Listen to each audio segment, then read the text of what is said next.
Hi, I'm Pete Lemaster, creator of the Lemaster Tech YouTube channel, and I've spent the last 10 years working professionally as an industrial automation and controls engineer. This is a super interesting but seldom talked about niche field of engineering that combines electrical, software, and mechanical physical systems to physically control real-world industrial automation applications. The foundational technology of how this is achieved is using specialized computers called programmable logic controllers, or PLCs. And the most frequently found PLC programming language in the field today is ladder diagram or ladder logic. This visual programming language is pretty different from anything you'd learn in school or conventional software classes. And so I'm super excited to bring you this all-in-one Getting Started with PLCs and PLC Programming in Ladder course. I've marked this longer video with timestamps and chapters so you can skip to the concept you're most interested in or watch the whole way through if you're a total beginner. Be sure to check out Lemaster Tech for tons more great automation and controls content, and I hope you find the course useful. Enjoy.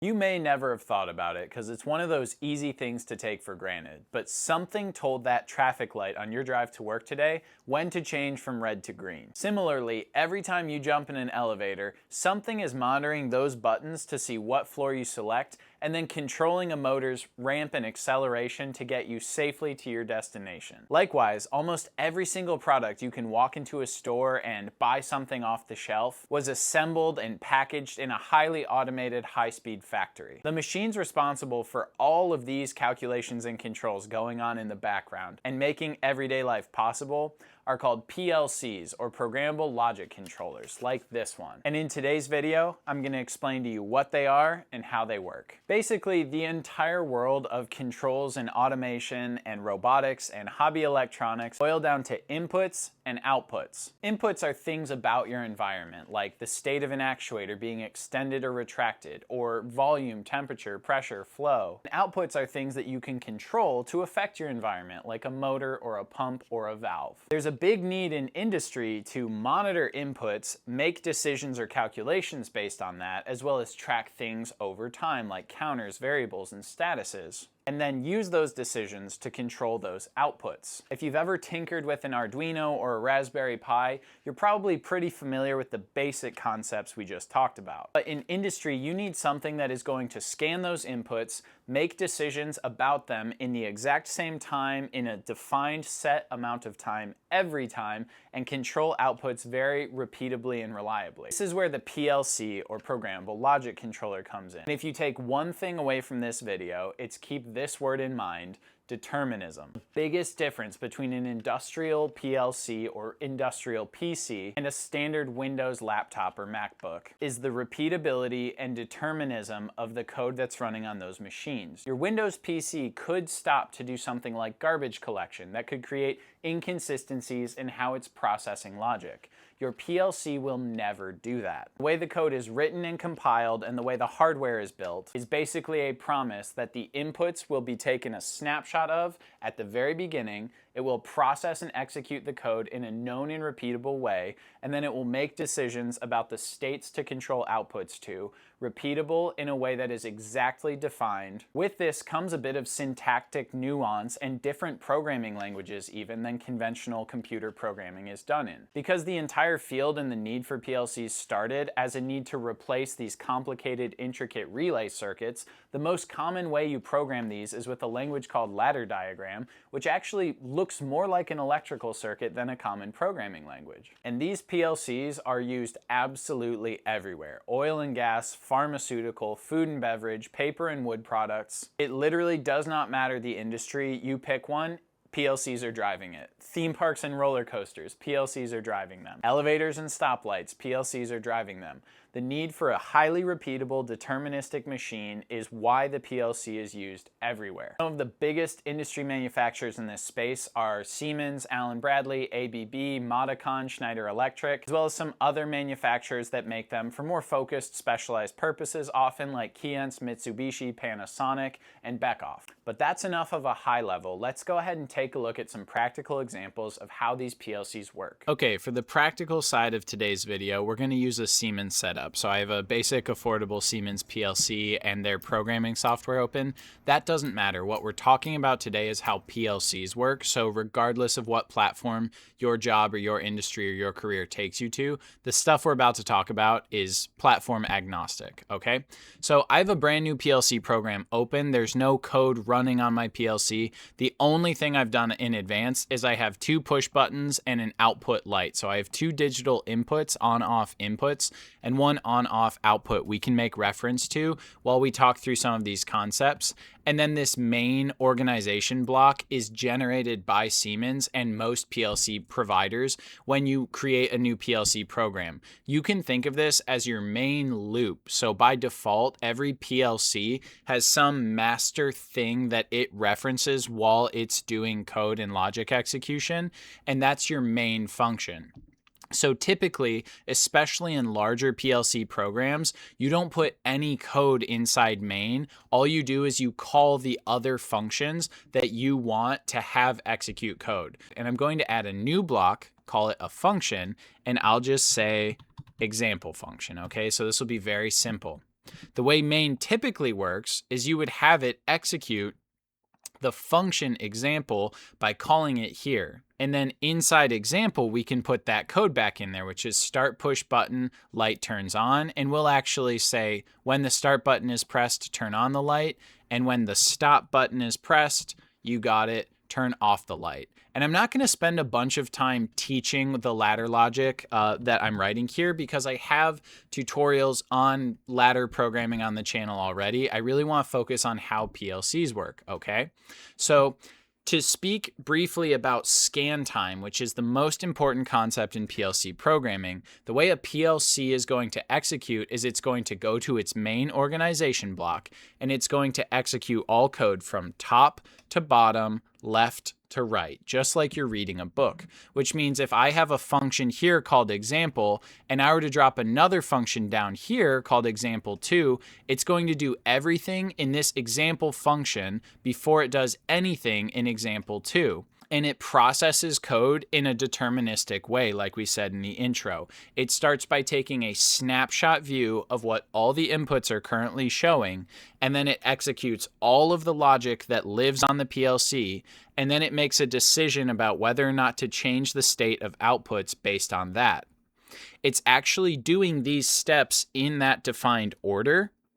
It's just doing it at a cycle time that's typically 1 to 2 milliseconds for a well-structured small program, so it doesn't even feel like it takes any time at all to the human. And so to show this, I'm going to go ahead and activate this program. We're going to load this onto the PLC really quick, and then I'll show you that the PLC actually tells you how long it's taking to cycle the code. So if I go to example and I go live monitor, I can press the start push button and the light turns on, and I can push the stop push button and the light turns off.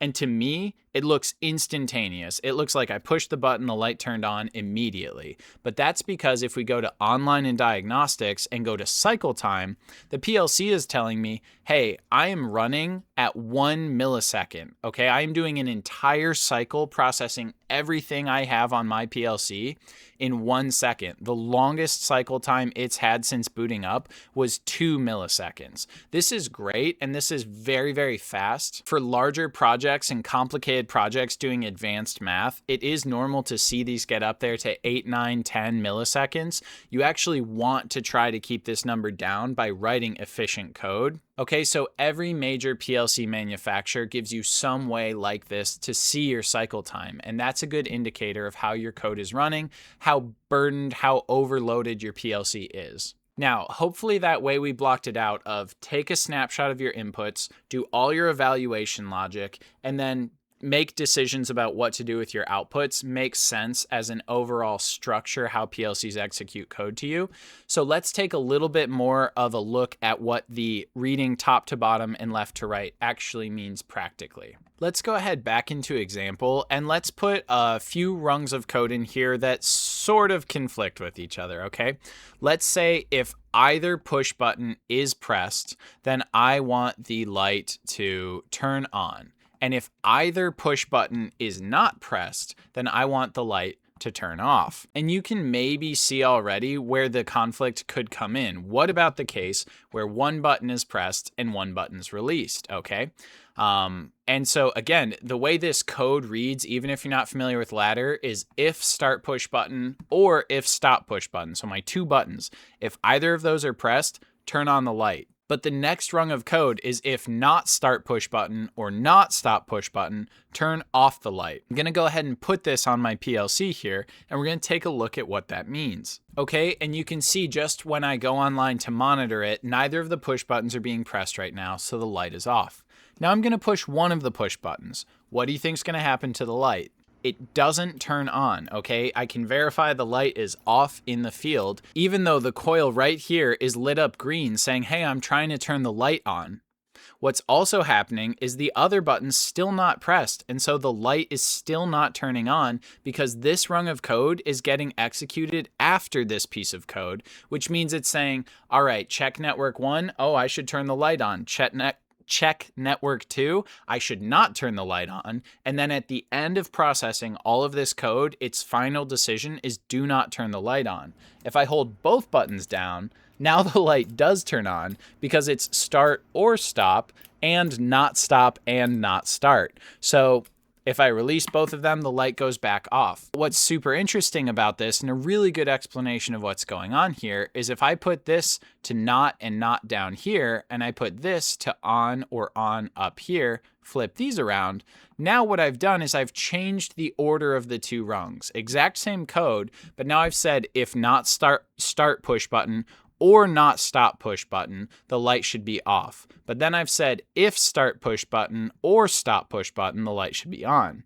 So now when I hold just one light down, and it doesn't matter which push button, push button, not light.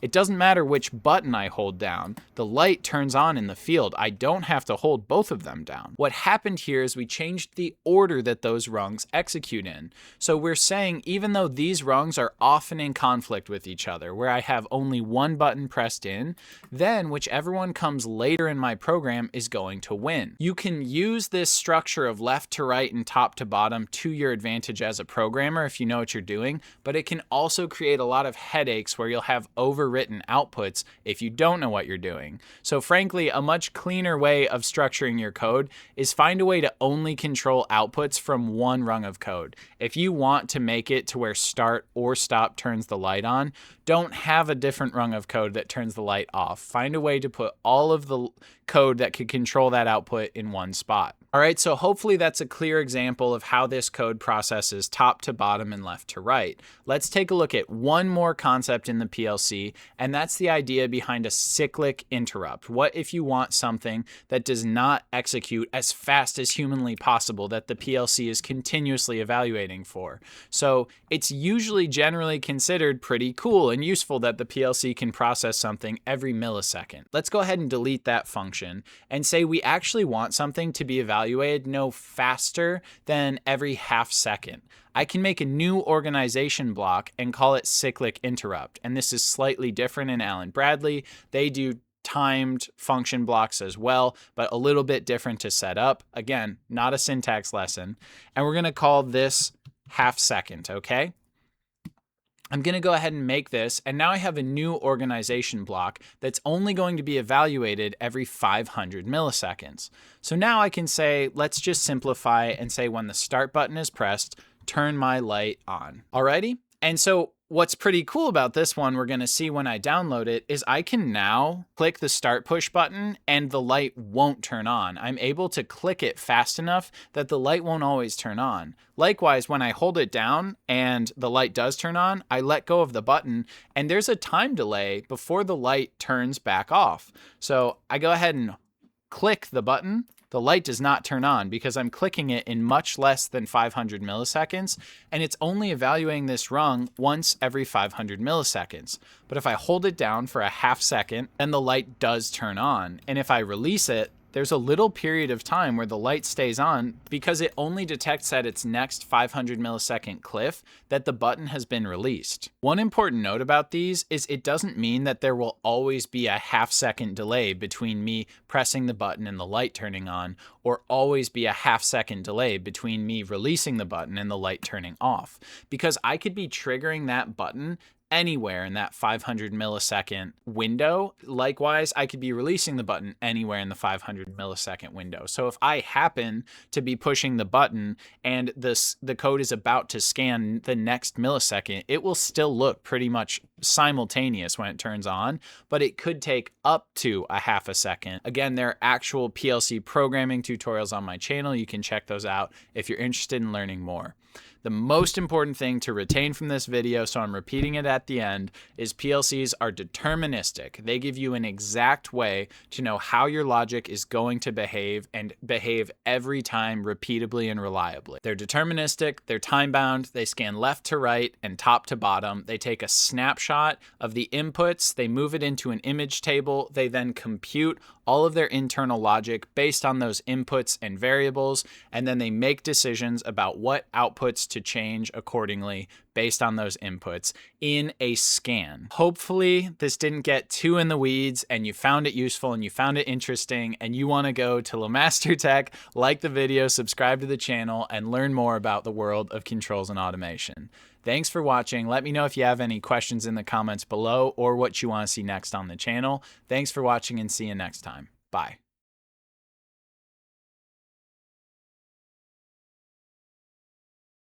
Hello and welcome back to LeMaster Tech. In today's video, we'll be continuing our PLC programming educational series on the concepts of going online with a PLC, and we will then cover uploading and downloading, how to do it and what it means. So as with this entire series, I am using the Siemens PLC platform. I'm using TIA Portal, or Totally Integrated Automation Portal, from Siemens to program my PLCs, but the concepts that we talk about and the ladder schematic diagram code that we see is going to be pretty universal to any PLC platform. If you have specific questions about your platform, I've seen most of them, feel free to drop them in the comments below. So as I mentioned in the beginning of the video, today we're going to be talking about going online with a PLC, what that means, the various different things that it means, and the difference between downloading to a PLC, uploading from a PLC, and then going online without doing either of those other two things. So to start, I'm actually going to go offline. I was online with my PLC, and I'm going to make a brand new project with you right here. And I'm going to call it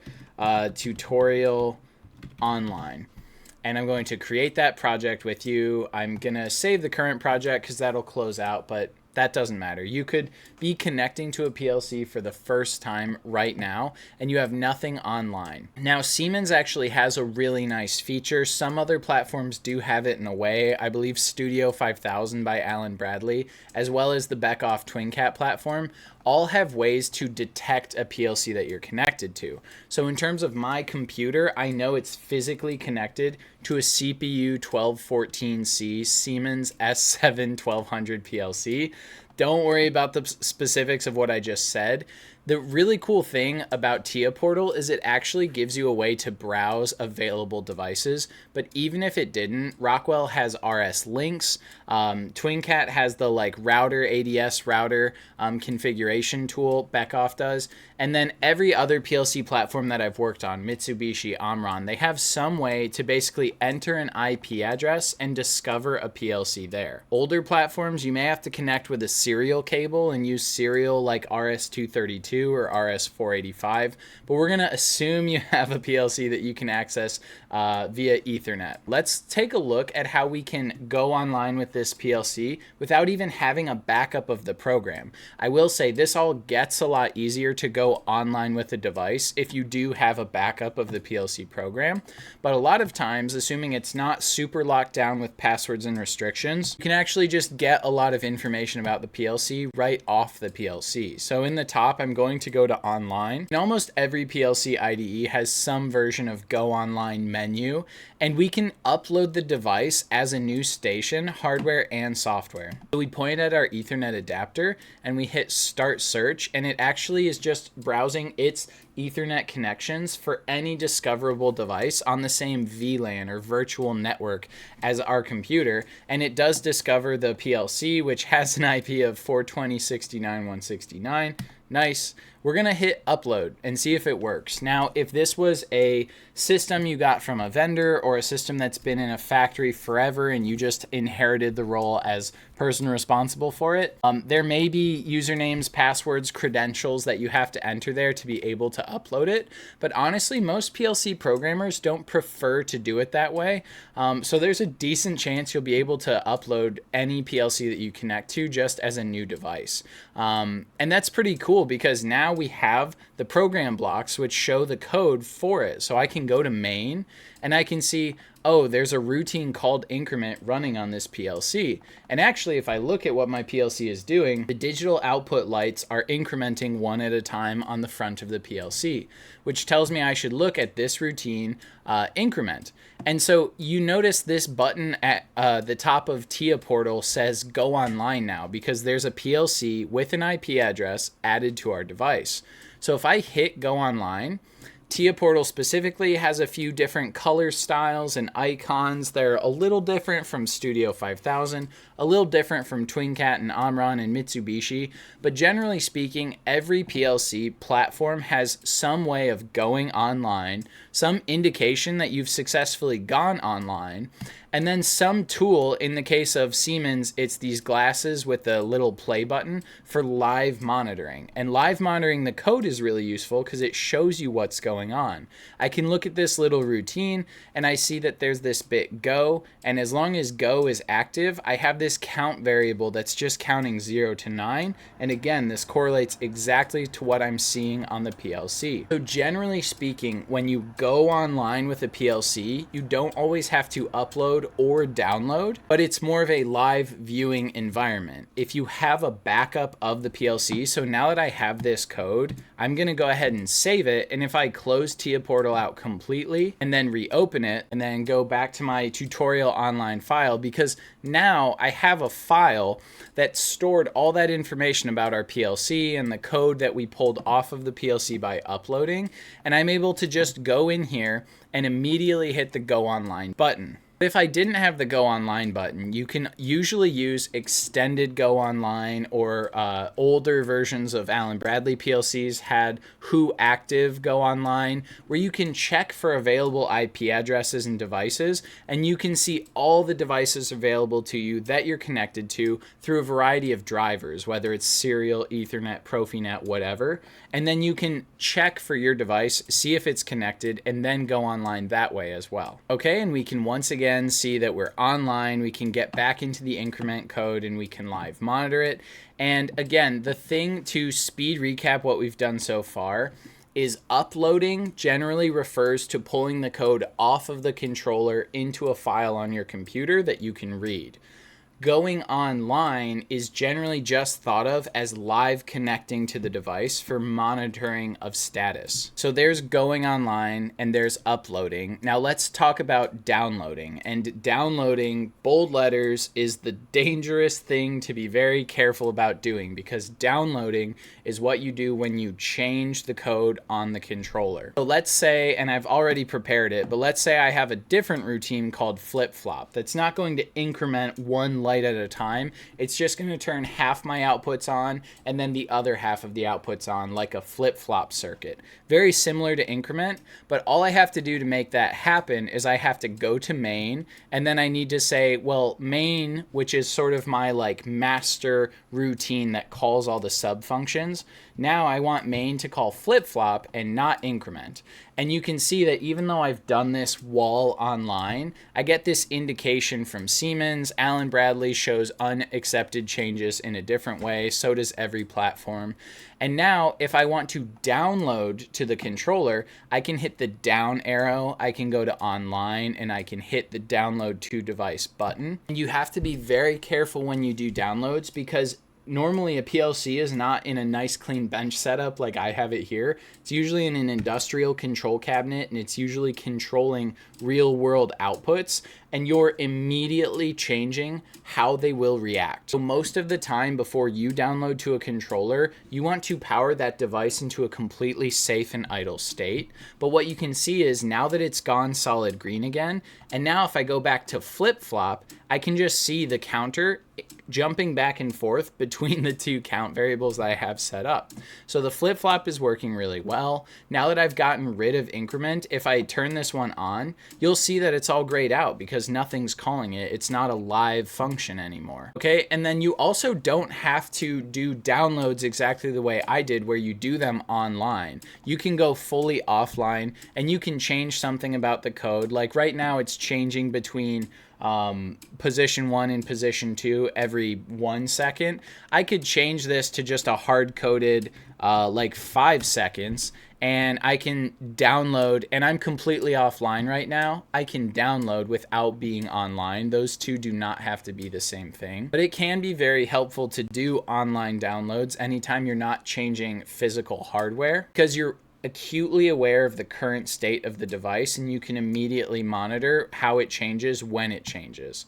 So now that we've downloaded, I'll hit that monitor again, it'll go online again, and it'll show us this counter counting up to 5 seconds. So you can do downloads from an offline state or an online state, because in either of those scenarios, you're making the call as the engineer or programmer to say, I don't care what code was on that device, take this code and now this is your brains. This is also why before you do a download on a live system, you should almost always start by doing an upload, making sure you have a backup of the most recent code that you're viewing. Save it as _old. Like right now I'm live with this code, so I can go to save, I can do project save as, I could say tutorial online backup or something like that, and I can hit save. Okay, and now that I've saved off a backup copy, I could go ahead and make changes and delete stuff and change stuff. But again, you have to understand, anytime you download to a PLC, you are changing how that PLC is going to command stuff.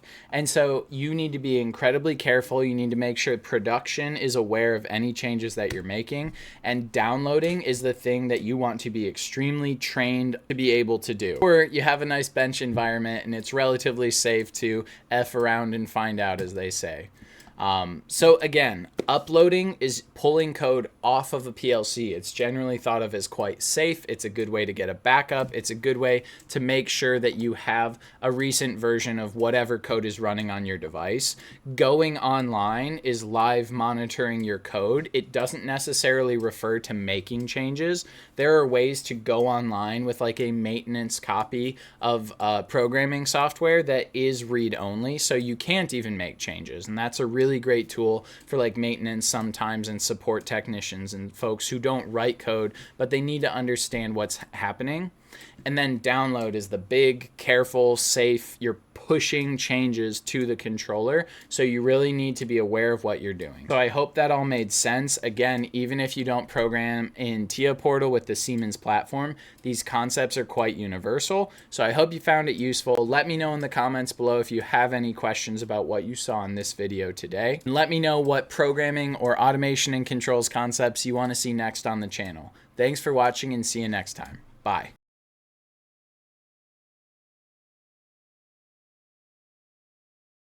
What's up, Automation Nation? Welcome back to LeMaster Tech. In today's video, we are kicking off a new beginner to intermediate ladder diagram PLC programming series. Today being part 1 means we're going to be covering operations that involve true, false, Boolean conditions. And just because we're dealing with true, false conditions does not mean that you can't do a lot of cool stuff here or that it's not incredibly important. For this tutorial series, I'm using a Siemens S7-1200 PLC, which I can leave a link to in the description of this video. This is a very common piece of hardware found in industry, but it is a little bit pricey for the hobbyist who's just dipping their toes in this field. Additionally, you can get Siemens TIA Portal for free downloads, but you get a 21-day trial license, after which time you need to pay. There are free software such as the Arduino PLC IDE, the Code Assist platform, Beckhoff TwinCat, or the Open PLC IDE, where you can follow along with many of the concepts we're doing in these videos for completely free. I'm using Siemens because Siemens is the most common worldwide PLC platform, and so I think for maximum utility of this series, this is a good platform to teach on. Most of learning how to program in this language will apply to Rockwell Allen Bradley, Beckhoff, Siemens, Omron, Keyence, Mitsubishi, Panasonic. It doesn't matter what PLC platform you're developing on. Every platform is just different flavors of fundamentally the same language. Just before we start the tutorial, industrial automation and controls tutorials aren't that common or that good on the internet, and I believe it's because the hardware tends to run expensive, the software tends to run expensive. And if you're going to show things like hands-on wiring and integration of real sensors into a system, that hardware gets expensive as well. I'm committed to bringing the highest quality level automation and controls tutorials to YouTube, but if you want to help me do more of it and do it faster, please leave a like on the video, subscribe to the channel, drop a comment letting me know that you find this useful and what you want to see next. And if you really love what we're doing here on the channel, you can check out my Patreon in the description below. Now let's get into the tutorial. So I have a PLC that I am already online with. This video is not a series on how to get online with a PLC or how to create a new Siemens PLC project. We're going to focus on ladder diagram, understanding it, and writing logic. So I'll try to drop tidbits about PLC programming setup while I go, but we're going to mainly focus on ladder diagram. So I'm going to make my main routine, which is just going to by default get called when the program starts up. But all the actual logic is going to happen in a function that we're going to call ladder tutorials binary. Okay, so I make a new function, and that's where I'm going to drop all of the code that we write.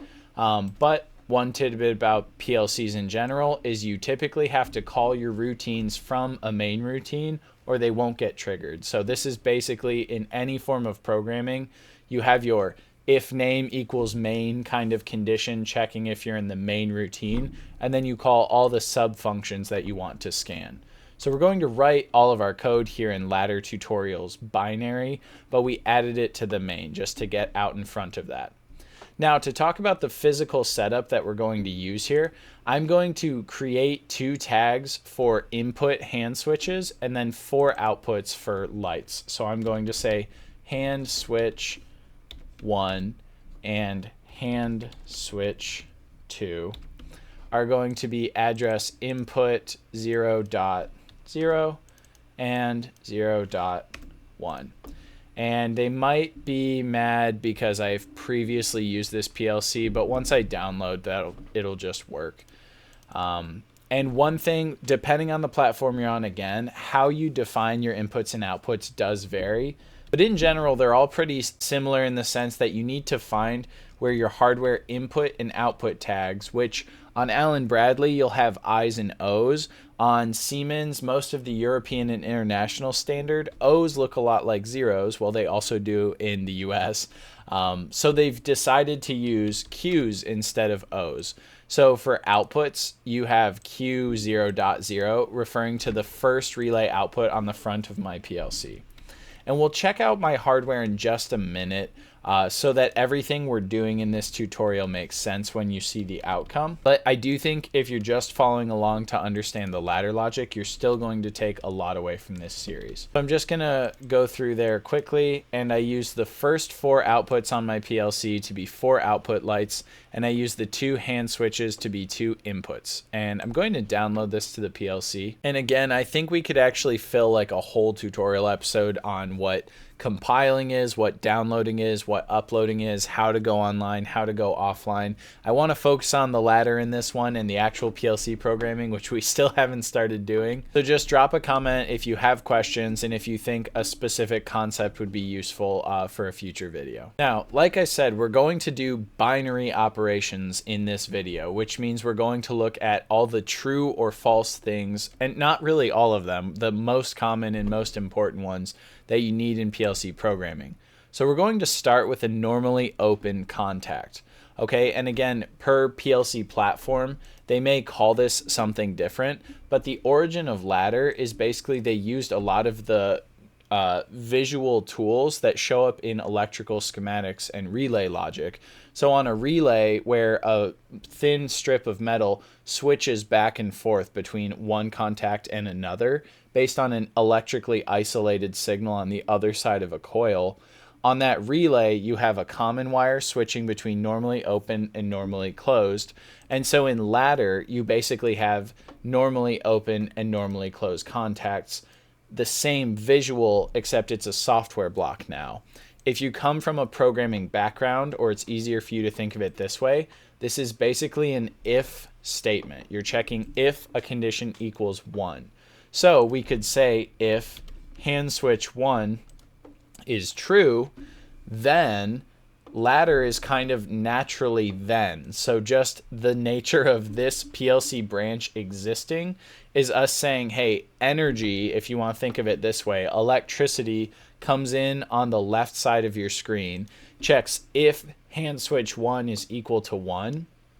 And if we put this coil over here and say output light 1 active, then this rung of code reads as if hand switch 1, then turn on output light 1.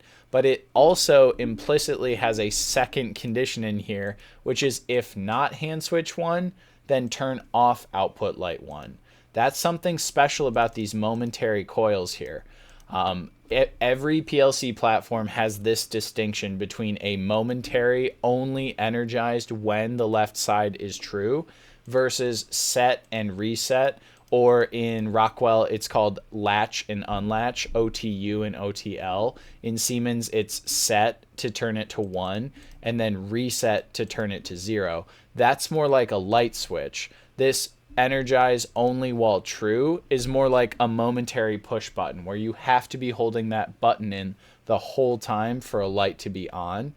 So we should be able to test this, and I should be able to show you physically what this means. But this is a valid ladder logic rung right here. We're checking if an input from the real world, which is a hand switch, is turned on, then we're going to turn on a light. So let's go ahead and download that, and let's see if I can get the box on screen in a way that doesn't look stupid. So like I kind of alluded to while punching in the tickets, I have this old control box from a different thing I did a while ago that has 2 hand switches, and actually that's cool.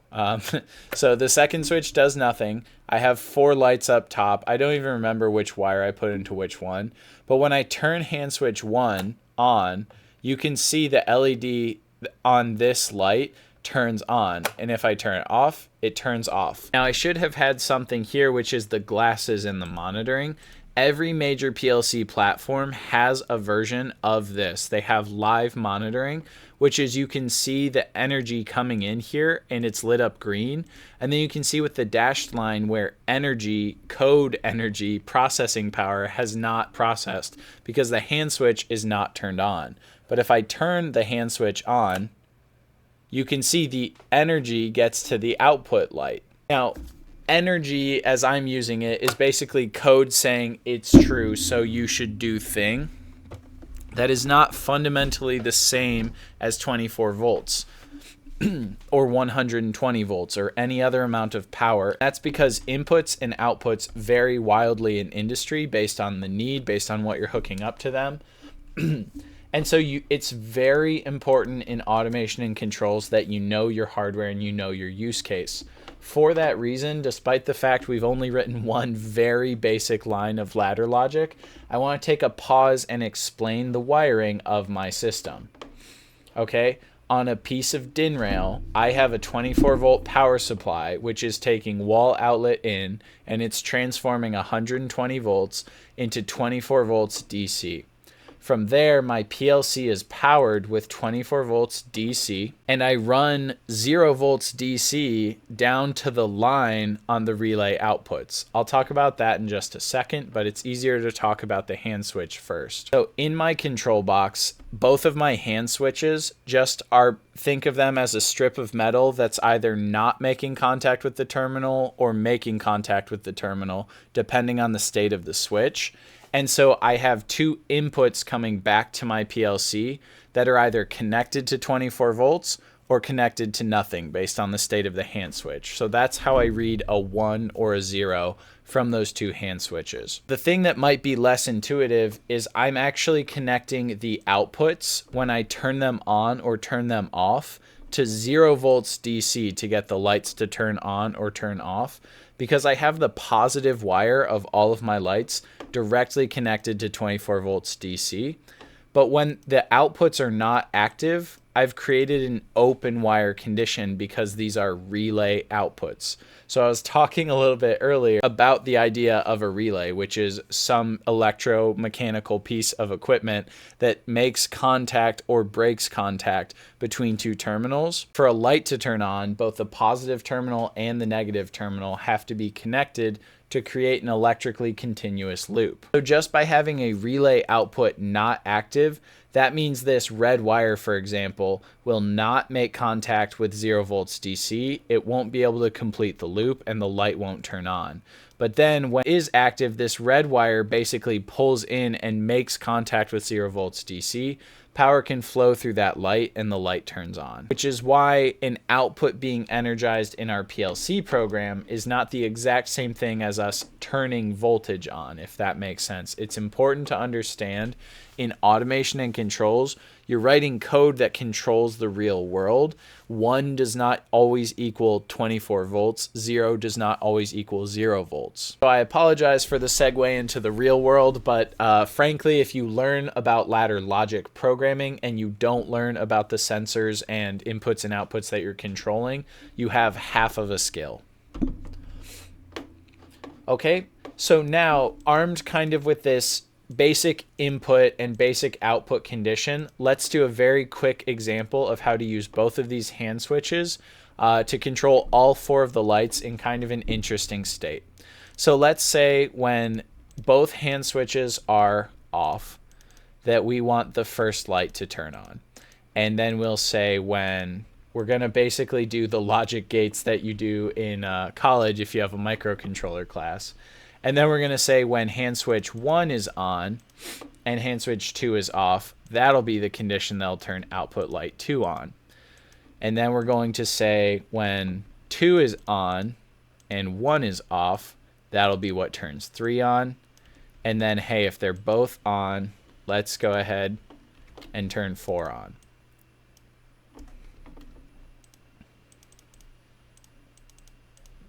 Okay, and so this is kind of fun because 2 inputs that have binary conditions actually have a total of 4 potential output states here.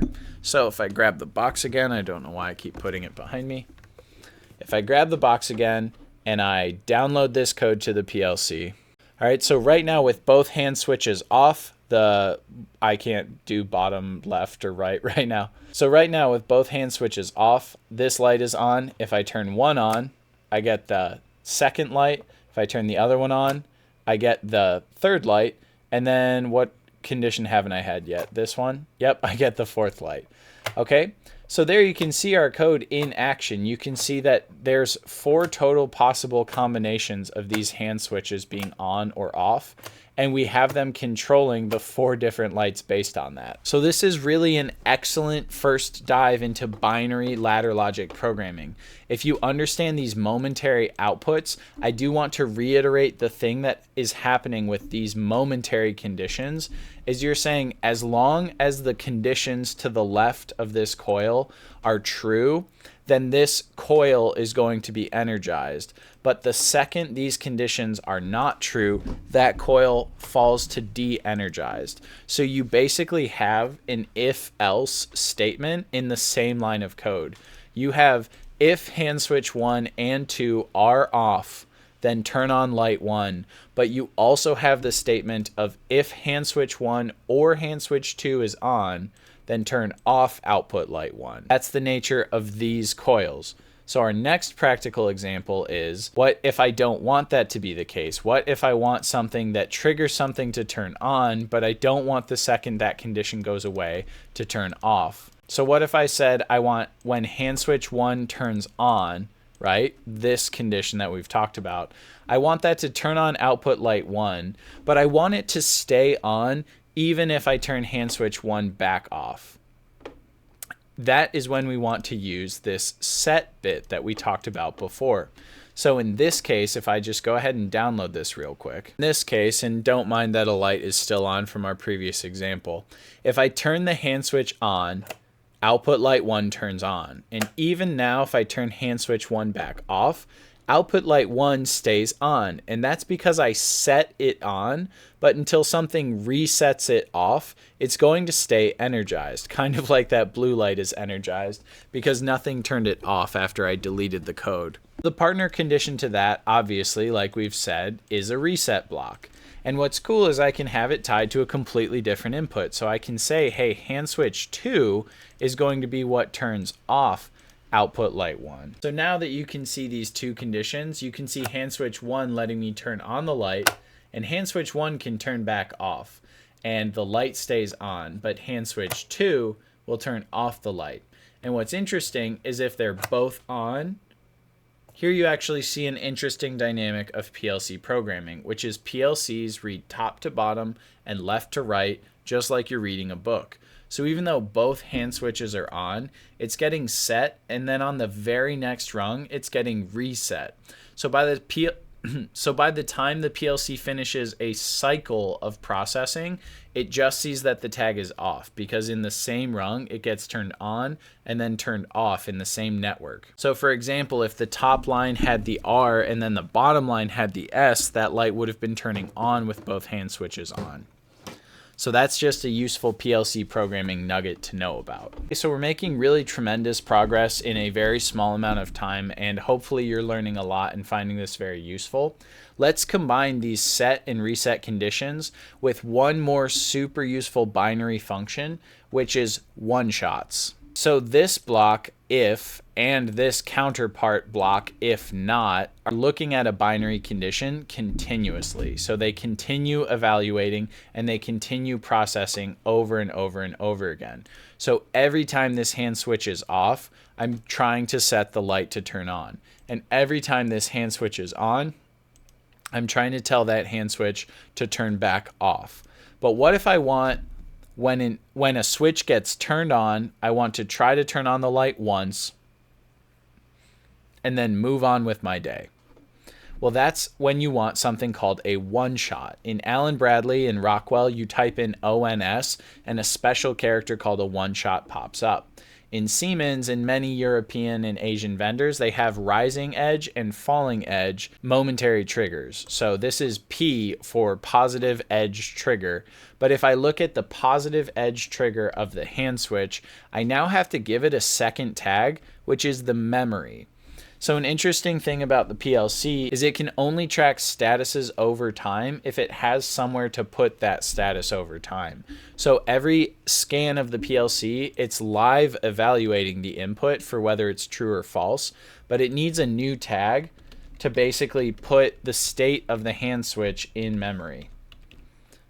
So we're going to say hand switch 1 memory, and I'm going to go ahead and define a tag.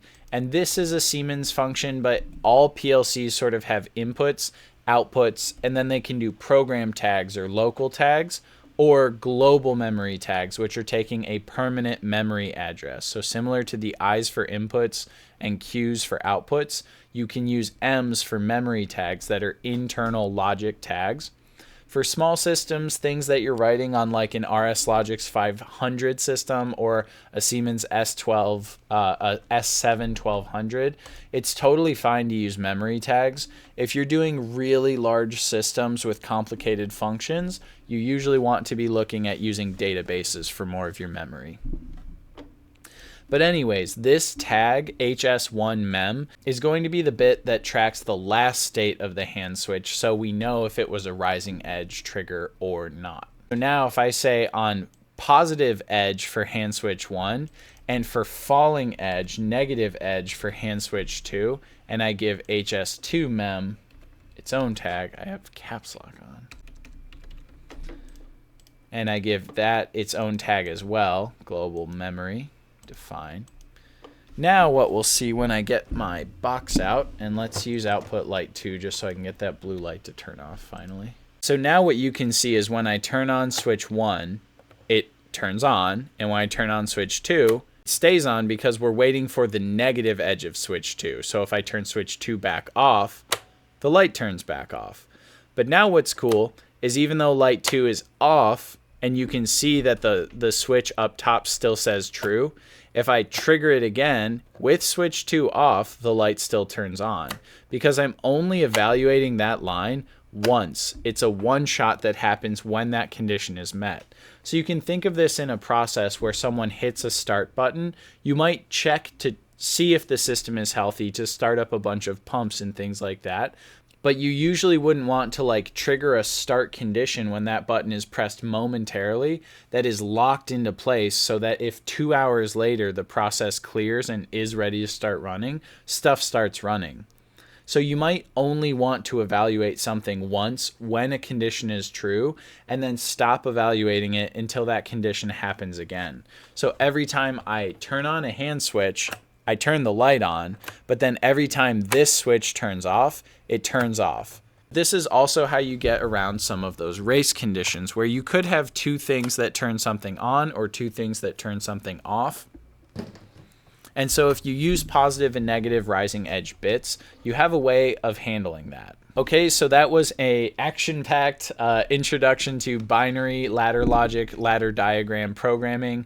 If you have any thoughts on the tutorial format, ways that it could be more useful, things you want to see more of or less of, things you feel like I covered too quickly or didn't cover deep enough, or just additional topics you want clarification on, let me know about in the comments below. I will adapt this series to the interest of the crowd as it goes on. I have really been enjoying all of the enthusiasm behind automation and controls I have found on the channel lately, so it's super cool to have all these automation enthusiasts here. This is going to do it for today's video. Thank you so much for watching, and see you next time. Thanks. Bye.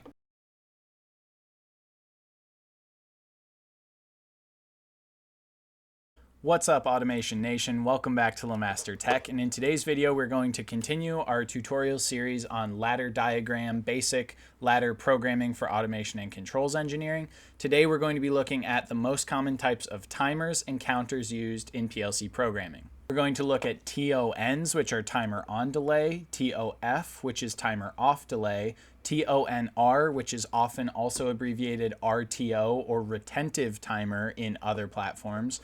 And then we're also going to look at counters. Count up, count down, they're pretty much the same. So we're going to cover all of these today. We're going to be using ladder diagram. Of course, the syntax is quite different, but the concept is exactly the same if you're using these in structured text or another PLC programming language. This is meant as a standalone tutorial, so the concepts in here don't require prior knowledge of any of the past tutorials, but we are also compounding automation and controls and ladder programming knowledge as we go through this series. And as we dive into these tutorials, if you're really enjoying the content, be sure to leave a like on the video, subscribe to the channel, and if you want to help me grow faster, do more hardware related projects, feel free to check out my Patreon down below as well. So to start, as a reminder, my physical setup, which we kind of covered in the last video, I have a 24-volt power supply that is powering a Siemens S7-1200 PLC. It's running TIA Portal version 17. We're covering ladder diagram, not Siemens TIA Portal, so the instructions that we're covering in this video will work for most platforms,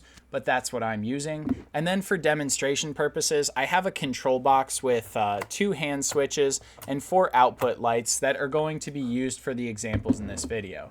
So if you want to pause on this, my face is probably in the way. If you want to pause on this wiring schematic and build some similar test bench, go ahead. I'll link the PLC that I'm using in the description below the video. Okay, so let's dive right into it. I'm going to go ahead and delete out everything I have in this code.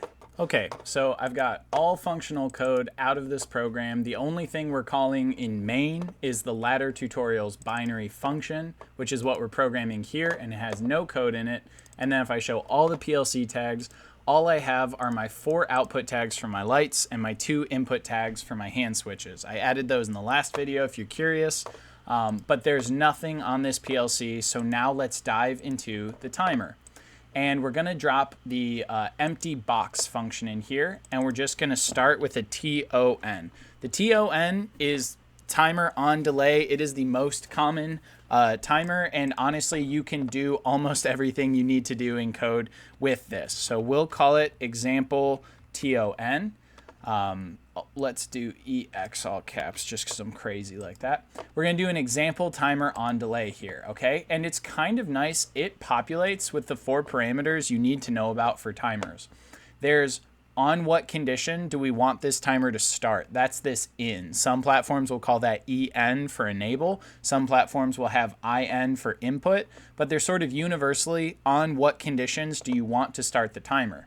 Now, PT, process timer, preset timer, it doesn't really matter. That's your set point, okay? It's called PT in almost every platform, but that's your set amount of time you want it to count up to, right? So a timer is going to be something that starts on these input conditions, counts up to a value, that's your PT, and then when the timer finishes, that will actuate your output bit, which is just true, false, has the timer finished, and that's my Q. If you remember, most European and international standards, to avoid O's that look like zeros, call outputs Q's, but like Rockwell Allen Bradley uses an O there. They just say like, hey, you'll figure it out. For output, but the Q is going to be what happens when the timer is done. And then the only other thing we haven't talked about here is this ET, which is our elapsed time. So as the timer is counting up to that preset time value, it's continuously keeping track of how much time has passed in the elapsed time field. So that's everything that makes up a timer object. And you might have seen when I made this TON block, it created a database of this example timer. And that's because you have to create a little pocket of memory to store these variables. There has to be the input bit, the Q bit, the output bit, the preset timer, and the elapsed timer stored somewhere. So that's living in a timer database that's called example timer. So let's say, what do we want to have actuate this timer, to have it start? Simplest thing we can do is just say when I turn hand switch 1 on. So while hand switch 1 is on. And if you missed the previous video on binary conditions, this means that the whole time hand switch 1 is on, I want the timer counting up. So not just when I turn it on, which would be like this P, which would be the positive transition of it turning on, but the whole time hand switch 1 is on, I want this timer counting up. Now, we're not going to put anything in elapsed time because it's a purely internal thing that's keeping track of how long the timer has been active, but we'll put two seconds in preset time. So we'll say 2000 because the default unit is going to be milliseconds. But what you see when I hit enter is that it says T#2S, okay? So the Siemens PLC is taking that value, inferring that I meant milliseconds, and it's making it T#2S, which is the Siemens PLC standard for a time parameter. In like Allen Bradley, it's just going to leave the millisecond value you punch in there. If I were to say 2.5 seconds, if I were to type in 2500 here, it's going to give me this T#2 seconds _500 milliseconds. It's honestly kind of annoying, but you can even delete the S and the underscore and just say T#2500 milliseconds. That part doesn't matter too much because if you want, you can always just throw a millisecond value in there and TIA Portal generally is going to translate it for you. Most PLC timers are expecting you to punch in a millisecond value there. So let's go ahead and change it back to 2 seconds, 2000 milliseconds. We're not going to put anything in the elapsed time. And then we're just going to add when the output finishes, when the timer finishes, let's go ahead and turn on output light 1. Okay, so I've got my box here. I think it looked pretty good last video, just keeping it on screen. Let's download this to the PLC. We're going to hit these little glasses and play button, which is live monitoring. And every PLC platform generally has some form of live monitoring the logic, so just make sure to hit the button for yours. And now we're going to look when I turn on hand switch 1, we should see a timer start counting, and after 2 seconds, the light should turn on. Okay, and it's beautiful when it works. When I turn the hand switch off, it's going to turn off right away. And what you could see when I turn this on is the timer starts counting. Maybe you could see the elapsed time value starts counting up there. So elapsed time is the number on top that's counting up 0, 250 milliseconds, 1 second, 2 seconds until the light turns on. So that is the basic functionality of a timer on delay, is conditions trigger it to start counting up to some preset time, and when the preset time finishes, you can use the output bit of that timer to turn on the light. Now, an interesting derivation off of this, but super useful if you want your timers and your commands for your timers in different spots, you can reference this example timer.done bit. You can reference that bit on a separate line of code. This will work exactly the same way. So in a really large ladder program, you might want to create a timer based on a certain input in one spot, but then use the output of that timer in another spot. You can do that with this sort of referencing the timer output elsewhere. So if I turn the hand switch on, you'll see the timer still counts up. The timer done bit will become true, and then the output light will still turn on. So you can reference that output light elsewhere. One additional thing to mention while we're here, you can look for a, let's say, greater than block, greater than, and we'll say, get rid of the xtimer.done bit here. We'll say now, if xtimer dot elapsed time is greater than 1 second, and now let's also say, just to get tricky with it, let's say, and the timer's not done, okay? Then we want the light to turn on. This is us looking at the elapsed time and saying, okay, the timer's been active for more than 1 second, but hasn't yet finished. That's when we want to turn on the light. So we're creating a program that, if it's working correctly, should turn on when the timer gets to 1 second, so halfway finished, and then turns off after 1 second. So let's take a look. Okay, that's kind of a cool example of using elapsed time and the done bit, and you kind of get a multi-state output out of that. So that's sort of every component of the basic TON, timer on delay block. Now let's look at TOF, and this is going to go really fast because it's very similar. Okay, so let's go ahead and put this back just as the very simplest version, which was just when the timer finishes, we'll turn output light 1 on. And now we'll start making something that instead is going to look at hand switch 2. And here's where it's kind of nice to have the box. We can leave all our previous timers in place. And now we're going to type in TOF, okay, timer off delay.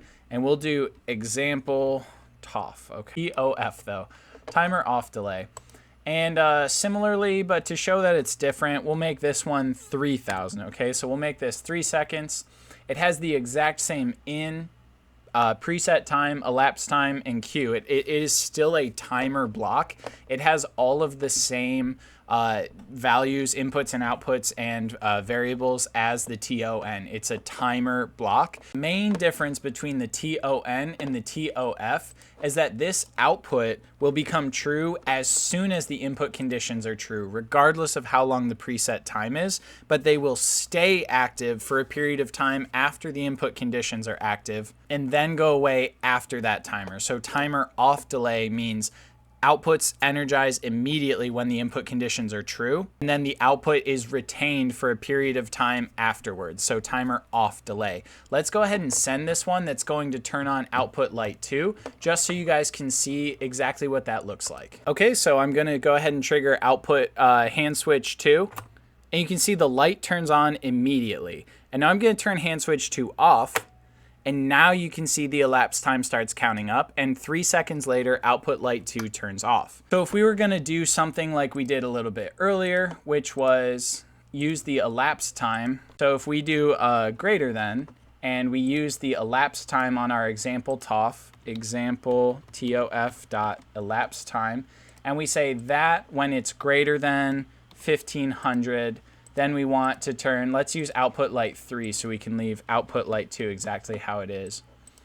when the timer, the elapsed timer is greater than 1500, we want output light 3 to turn on. So let's go ahead and send that. All right, so with that active, you can see the hand switch is not active right now, but output light 3 is on because the elapsed time has hit 3 seconds. So the timer finished and elapsed time has hit 3 seconds. Let's go ahead and cycle hand switch 2 real quick and talk about what's happening. You can see elapsed time goes to 0, and then when I turn the hand switch off, it starts counting up.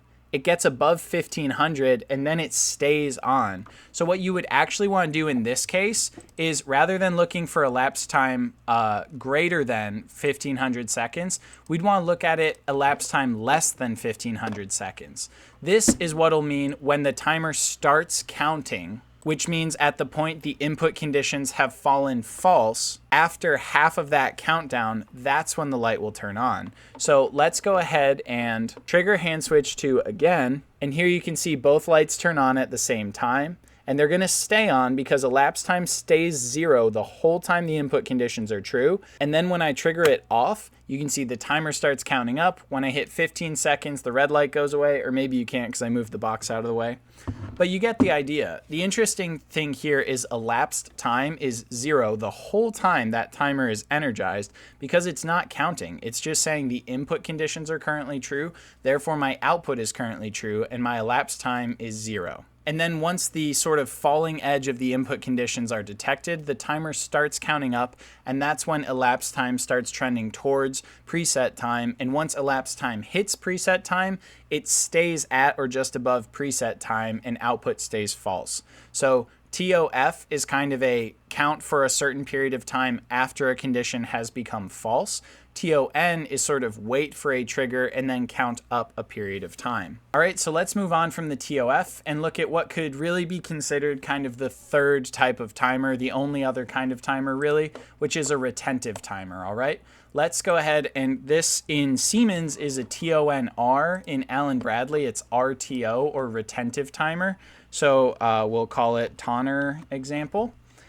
And there's a new bit on this one. There's reset. And that's because retentive timer is counting up while conditions are true, but it's not going to forget that value. So if I have hand switch 1 true, this TON elapsed time will start counting up, but if I turn hand switch 1 back off before it reaches the preset time, elapsed time goes back to 0. It resets by default every time input is no longer true. The same thing, but in reverse for this TOF. If I turn hand switch 2 off, this timer is going to start counting up and elapsed time is going to start counting up. But if I turn hand switch 2 back on, it's going to forget how long its elapsed time was and just go back to 0. Sometimes, like if you might want over the span of a day, you want to trigger some sort of clean in place or reset cycle every time something has happened, a valve has been opened for a full hour or something like that, you might want to retain time over time. So you might want to use a trigger that's like, let's say both hand switches being on. No, let's say both hand switches being off are going to be what's actually going to reset the timer. But both hand switches being on will be what triggers the timer, and then the timer being done. Okay, so let me write this and then explain it a little bit better. It's hard to write code and explain it super well at the same time. But let's look at how a retentive timer works by using when both hand switches are true, this will count up. Let's give it a higher target value like 10,000 milliseconds or 10 seconds. And then we're going to do nothing with elapsed time. We're just going to let it count up. And we're going to have this be what triggers output light number 4. Okay. And maybe, yeah, we're going to have some of the other lights triggering during this time because I'm not going to delete those timers. But let's talk through what this is saying again real quick. This is saying when hand switch 1 and hand switch 2 are both active, count up. And we'll see elapsed time counting up while both of them are active. But if I turn either of those two hand switches off, this is going to remember. It's going to retain the elapsed time so far, and it's going to store that in elapsed time until someone comes along and resets it. And the reset conditions I have are when both hand switches are off and this timer has already finished. So basically, no matter what, this timer is going to hold on to how long both hand switches have been active until it hits 10 seconds, and then I can turn both hand switches off to get it to reset. Let's go ahead and download this and see it in practice. Okay, so output light 4 is this one that my index finger's on right here. I'm just going to keep the index finger on so you guys don't lose it amidst the other timers we already made. And I turn one hand switch on, the timer's not counting up yet. I turn the second hand switch on, it starts counting up, it gets to 3 seconds, and I turn one of the hand switches off. And you can see just above the timer block, it's holding on to 3 seconds and 441 milliseconds. Now I'm going to turn both of them back on, and I'm going to turn the other hand switch off this time. And you can see I got to 6.7 seconds, but it remembers how long it was active. Now I turn them both on, and I'm going to let it get up to 10 seconds. And now you can see it's done, and output light 4 turned on, and I'm going to turn one hand switch off. That didn't reset it. I'm going to turn the other hand switch off. That didn't reset it, because my conditions to reset are both hand switches being off and the timer done. So now if I turn both hand switches off, you see output light 4 turns off. Okay, so a retentive timer is sort of, like I was describing, useful for the total amount of time something was active being true. If you have a heating jacket or a cooling jacket and the total heating time is the thing that matters, but it could start and stop and start and stop numerous times during a batch, but you need to make sure that something is mixing for a minimum of 1 hour or something like that. A retentive timer can be a really useful tool. Now I'm going to go ahead and delete all 3 of these networks and showcase one more thing that is closely related to these. So I think it's super useful to cover here. And I'm going to delete all these networks, and we're going to do a counter, okay? So a counter is not necessarily a timer because you're counting up just total conditions and the number of times a condition has been met, but it's not time bound. So for example, let's go ahead and say I want to count by using the positive rising edge of hand switch 1. I want to count the number of times I've cycled hand switch 1. And I don't care how long it was on or off in between cycles, just total number of times that hand switch 1 has been turned on. I need to make a memory bit so that I can remember the last state of hand switch 1. We covered this in the last video. If you haven't seen a rising edge like one-shot trigger before, not a bad idea to go check out the Boolean logic video. But basically, if I want to say, how do I keep track of the total number of times that hand switch 1 has turned on, I want this instruction called CTU, count up. Other types of counters are count down, and then a CTUD, which is count up and down. But we're just going to cover count up because similar to TON, TOF, and RTO or TONR, they're all iterations on a theme. So if we cover count up, you should have a pretty good idea what you're doing here. And so we'll say, let's make a counter example data block. And you're going to see count up, which is actually the trigger to count something. And then we see the reset bit, just like the retentive timer. We see PV, which is the preset value. And in this case, let's say we want this counter to be done when we get to 10 cycles. Okay, so 10 times oscillating that hand switch on. And then when this is finished, let's just go ahead and turn all of the lights on, okay? So let's just use all the lights for a cool light show, and we'll say output light 2, 3, and 4 are all going to turn on when this counter finishes. All right, and now let's add to the reset condition what we want to have turn it off. And we'll say, how about the rising edge of hand switch 2 is what's going to reset this. And let's go ahead and make a hand switch 2 memory bit, just like we did for hand switch 1. Boolean, global memory. Global memory is easier, so I don't have to stick it in a database.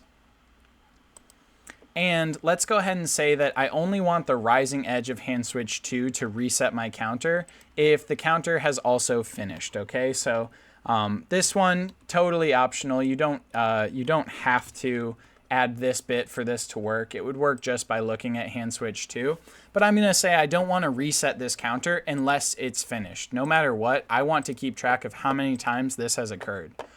So let's go ahead and download this and view it in practice. Okay, so let's get our box up here. Let's look at hand switch 1 right here.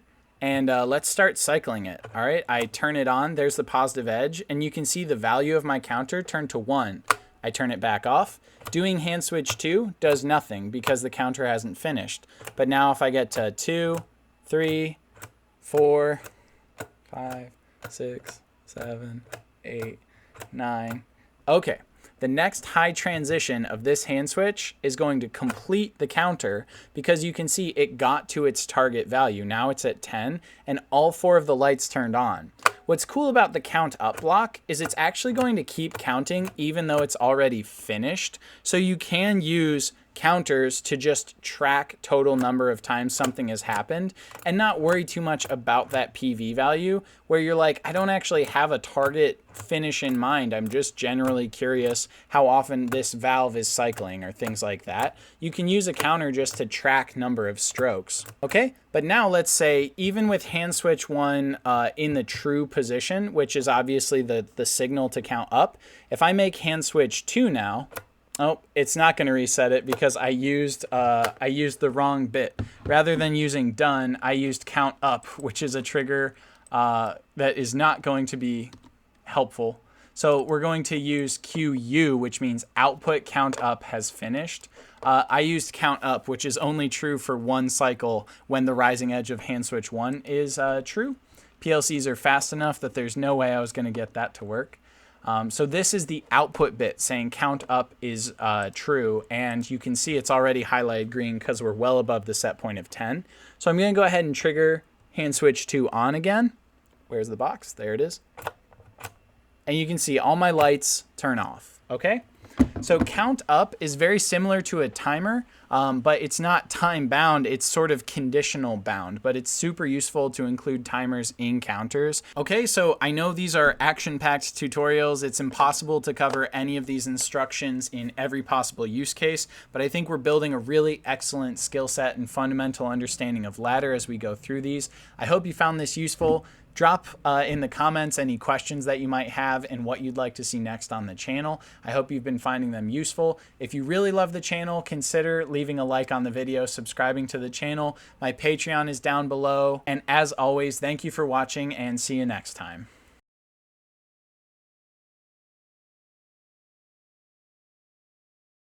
Hello and welcome back to LeMaster Tech, and in today's video we'll be continuing our series on the basics of PLC programming in ladder logic programming language. Today we'll focus on basic math operations including multiplication, division, addition, subtraction, and then we'll talk about the calculate block, which combines many of these operations together. If you like the content in this video and you've been finding these tutorials helpful, please consider leaving a like on the video and subscribing to the channel. It helps me out a ton. Now let's get into this tutorial. Okay, so for today's video, I've just gone ahead and made some empty integer tags in my PLC. So we're gonna use integers. We don't need reals or floats, but the math that we're doing in today's video, you could make these floats or decimal values, and they will still work. We're just gonna use integers today to keep it simple. So let's go into our ladder tutorials binary block. It doesn't matter if you still have some of the binary code from past videos in there. Today we're going to start from scratch. Concepts covered in these videos are applicable to generally every PLC programming platform in the world. Ladder diagram, these are standard blocks. So today we're going to talk about when you hit an empty block. Pretty much every PLC programming software has some version of all the basic mathematical operations. They have an add block, they have a subtract block, they have a division block and a multiplication block. And a cool thing about TIA, most platforms have some version of this, but if you have a block, it's very easy to change in between one and the other. To make this a little bit more readable, I'll put add and subtract up top, and I'll put multiply and divide in the bottom. And just to talk about the sort of the variables that you're seeing on these blocks, you're seeing input 1 and input 2 and then an output. The easiest thing we can do to showcase these working is use one variable like my int 0 and put a hard-coded value in input 2, and then put a new integer in the output here and say my int 1. So what this should do is say 1 plus 2 goes into the output. Now let's go ahead and set all of these up at once, because this isn't really the super interesting part. I'm gonna just sort of jump ahead to where I have my values added into each block so you don't have to watch it. Okay, and you don't have to use the same, actually it's probably better if I don't. You don't have to use the same constant for every block, just to be clear. This is just me entering a number. And you could enter another variable in here too. If you're doing something dynamic scaling or checking states of sequence steps or anything else like that, this could also be a variable. And you see addition and multiplication are ones where they're also okay with you adding multiple operands. So obviously to do addition, you have to add at least two things together. Same with multiplication. But you could do a long string of multiple values, addition and multiplication on these blocks. It isn't there for subtraction and division because the order matters, and they can't necessarily tell if you want to divide this by this by this by this, or subtract this by this by this by this, in what order. But addition and multiplication you can. And in just a minute, we'll talk about a more complicated block that does let you combine all of these functions. But let's go ahead and download to the PLC just to showcase these 4 simple mathematical blocks. And we'll go ahead and write some values to these integers, and we'll see what happens to the outputs, okay? So here we see my int 0 currently set to 0. If I change it to 50, you see my int 1 is just 50 plus 10, it's 60. If I change this to 75, my int 1 is 85. So the output is simply the addition of 1 plus 2. A little bit different over here. If you look at the subtract block, it's 1 minus 2. A little bit different, but not really. And if you do 20 minus 8, it's 12. Okay, so input 1 minus input 2 goes into input 3. Multiplication, 32 times 6 is 195. Pretty straightforward. 5 times 6 should be 30. So there you go. Division, 0 divided by 4, 0. Let's make it something more interesting than 0, like 26. And you see something interesting now with TIA Portal. If you're dividing an integer by an integer and putting it in an integer value, it will still allow that, but it's going to give you the nearest integer value. And so 26 divided by 4 is obviously 6.5. And if we went to 27, you're getting 6.75, but you see it's doing floor division. It's rounding down. There's one block I wasn't necessarily going to cover because it's a little less common here, but the modulus block is sort of the 5th math block. And if we took this input 6 and we still put 4 down here, and we put it in a new integer value, my int 8, let's say, and we divide, or download, there we go, you can see that if you're using integer values, because Booleans, or floats, decimal values use up more memory, sometimes you do just want to use an integer and know what the remainder is. That's what the mod block is. Modulus is the remainder of a division system. So 27 divided by 4, where you want the integer value, will round down to 6, and so will 26, and so will 25. But what's changing is the remainder, so you can get the remainder separately using this modulus block. Okay, so there's addition, subtraction, multiplication, division, and modulus. All right, so that's a lot of simple math pretty fast. One, maybe it's useful, maybe not to you. One useful thing to call out is you can actually put the same input on the left side and the right side of a math block. So if you're doing some sort of transformation on one line of a value, like scaling, you can say like, oh, okay, the integer that I currently have plus 10, and then store it in the same variable name. There's really no good reason to do that, but technically it's still valid code. So let's look at a real world scenario really quick where we combine a couple of these to create a Celsius to Fahrenheit or Fahrenheit to Celsius converter, right? You can take, your initial value times 9, and you can store that in my int 1, and then you can take my int 1 as the output from there and store it as the input from 2, and then say divide by 5, put that in my int 2, and then you can add my int 2 to 32. Oop, I moved it, I didn't copy it. There we go. And that obviously you can store in my int 3. So let's go ahead and download that to the PLC. I'm sure all those intermediates had values, but they'll get overwritten. Oh, this is Celsius to Fahrenheit. 75 Celsius is quite hot. 30 Celsius is 86 Fahrenheit. Okay, that math checks out. So we built a Celsius to Fahrenheit converter. I put it in my notes backwards. Let's actually go ahead real quick and do the same thing. Let's do Fahrenheit to Celsius, see it in reverse.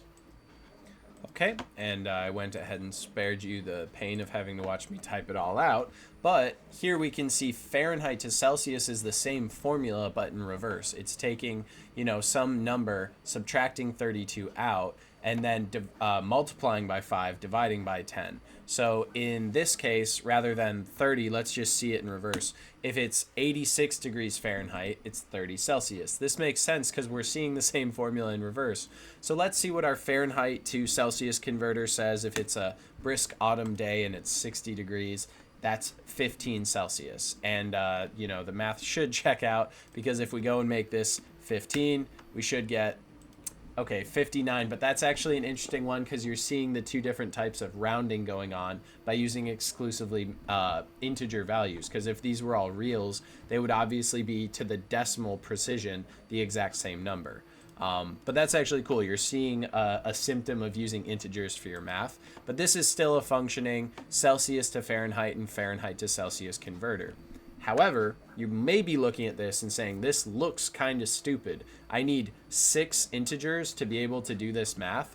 I have to output to an integer value that then goes and becomes the input of another block on every one of these blocks. And no, you don't. That's actually where a far more useful block for doing multi-step calculations like this comes in.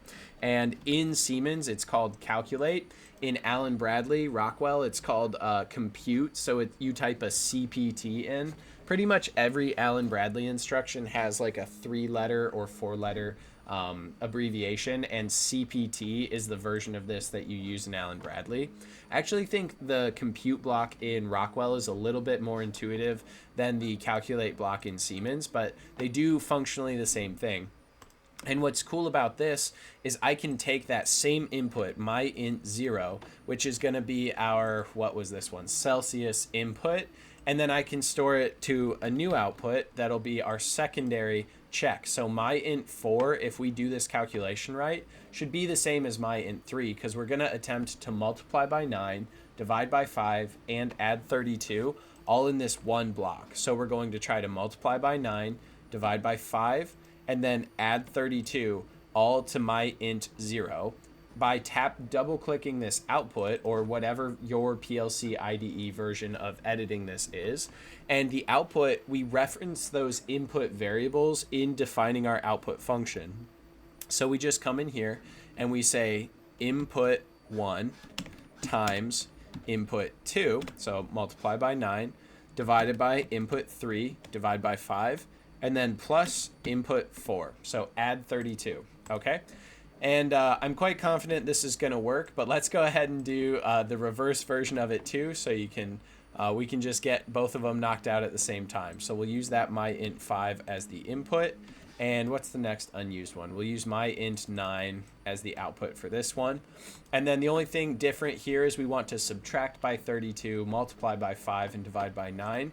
I'll just keep them in that order we want to use them here.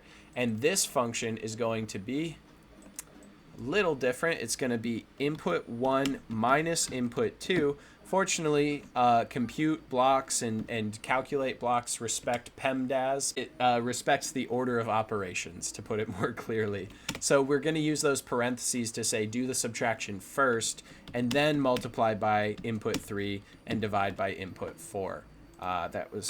There we go. I put a space in the wrong spot. Okay, so this is saying, the input minus 32 times 5 divided by 9. Okay, so if we did our math correctly, and I'm something of a math whiz, let's go ahead and download. So we did the kind of show each step using each block one at a time, and we have 15 converts up to 59, and then we have 60 converts down to 15. We see the same thing happening here. So if we say Celsius 22 degrees, 71 degrees Fahrenheit. Well, let's say if we have 72 degrees Fahrenheit, it converts down to 22 degrees Celsius. So 75, 23, yeah, I guess that saw that coming. 19 would convert up to 66. Okay, so this is a pretty solid basic introduction to math and simple mathematical operations in ladder programming for Siemens. And so we'll probably do an advanced math video at some point in the future, but those come up far less frequently than the ones we covered today. So hopefully you found this useful. Hopefully you've been enjoying the series. If there's a specific concept you want to see covered in the video, be sure to let me know about in the comments below. As always, thank you for watching. Don't forget to like the video, subscribe to the channel, and see you next time. Thanks. Bye.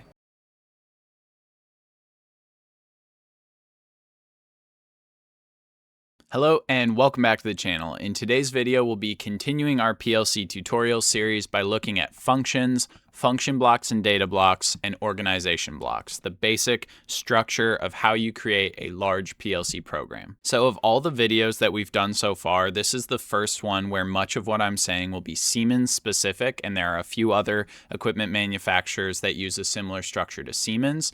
And there are some key differences in the Allen Bradley Rockwell platform. I'm familiar with both, so I will try to call out what those differences are. Broadly speaking, the topics will still apply to both, and more universally, any PLC that you're writing code for, but some of the specific syntax will be Siemens specific in this tutorial. Let's start from organization block. The basic thing when you create a new PLC program, whether you're in Allen Bradley, Rockwell, or Siemens, you're going to be given main, and it's going to be this special kind of ladder, this special kind of routine on both platforms. Main is the PLC's main object loop. It is the start here and go as fast as you can by default thing for both PLCs. So if you remember, or if you've seen the How PLCs Work video that I published on my channel, you'll know that we can go into a PLC and we can see how fast it's doing cycles. That's this cycle time or scan time, depending on what platform you're working on. And it's telling us that it's doing a scan of the PLC logic every millisecond. So that's 1,000 times per second. The longest one it's had is 2 milliseconds, and that was probably on boot. So by default, any code that we drop in main is going to be getting processed as fast as the PLC can. So if we do just the very simplest piece of code we could do to reorient everyone, I have 2 input push buttons and 1 output light hooked up to my PLC, just so I have some tags I can write code with. If I just basically said, hey, when I push this button, I want this light to turn on, I can put that in main. Main is a spot where you can technically write code, but as we're going to talk about next, organizationally, you don't really want to put any functional code in main.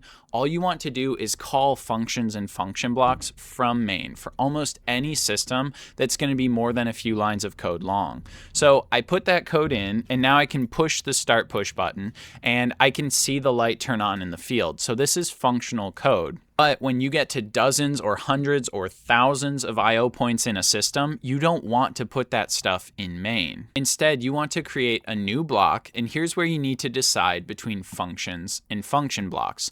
And the number one thing I'm going to say the difference between functions and function blocks is memory. Functions process things every scan, and then they make decisions about outputs, and you can use them to calculate math and scale variables, but they're not retaining anything in memory. They don't have anywhere to store calculations in math that they did in the intermediate. So functions are instantaneous. So we'll just make an example function here. And we're going to replace this line of code in main, which is an organization block. We're going to get rid of this, and instead we're going to call the example function. So this is the main loop saying, all right, go do this function. And then in this function, we're going to evaluate here, and we're actually going to say, okay, when I press the start button, let's get rid of this momentary coil and say, when I press the start button, set the light on. And let's add a second rung of code that's when I press the stop push button, reset the light or turn it off. Okay, so we've got this little function that says when the first button is pressed, turn that light on. When I've got the second button, turn that light back off. And then from main, which is my organization block, I'm saying, okay, call that function every scan of the cycle time. Here you can see if I had hundreds of functions, this main organization block can still stay fairly organized because all it's doing is calling specific functions in specific orders.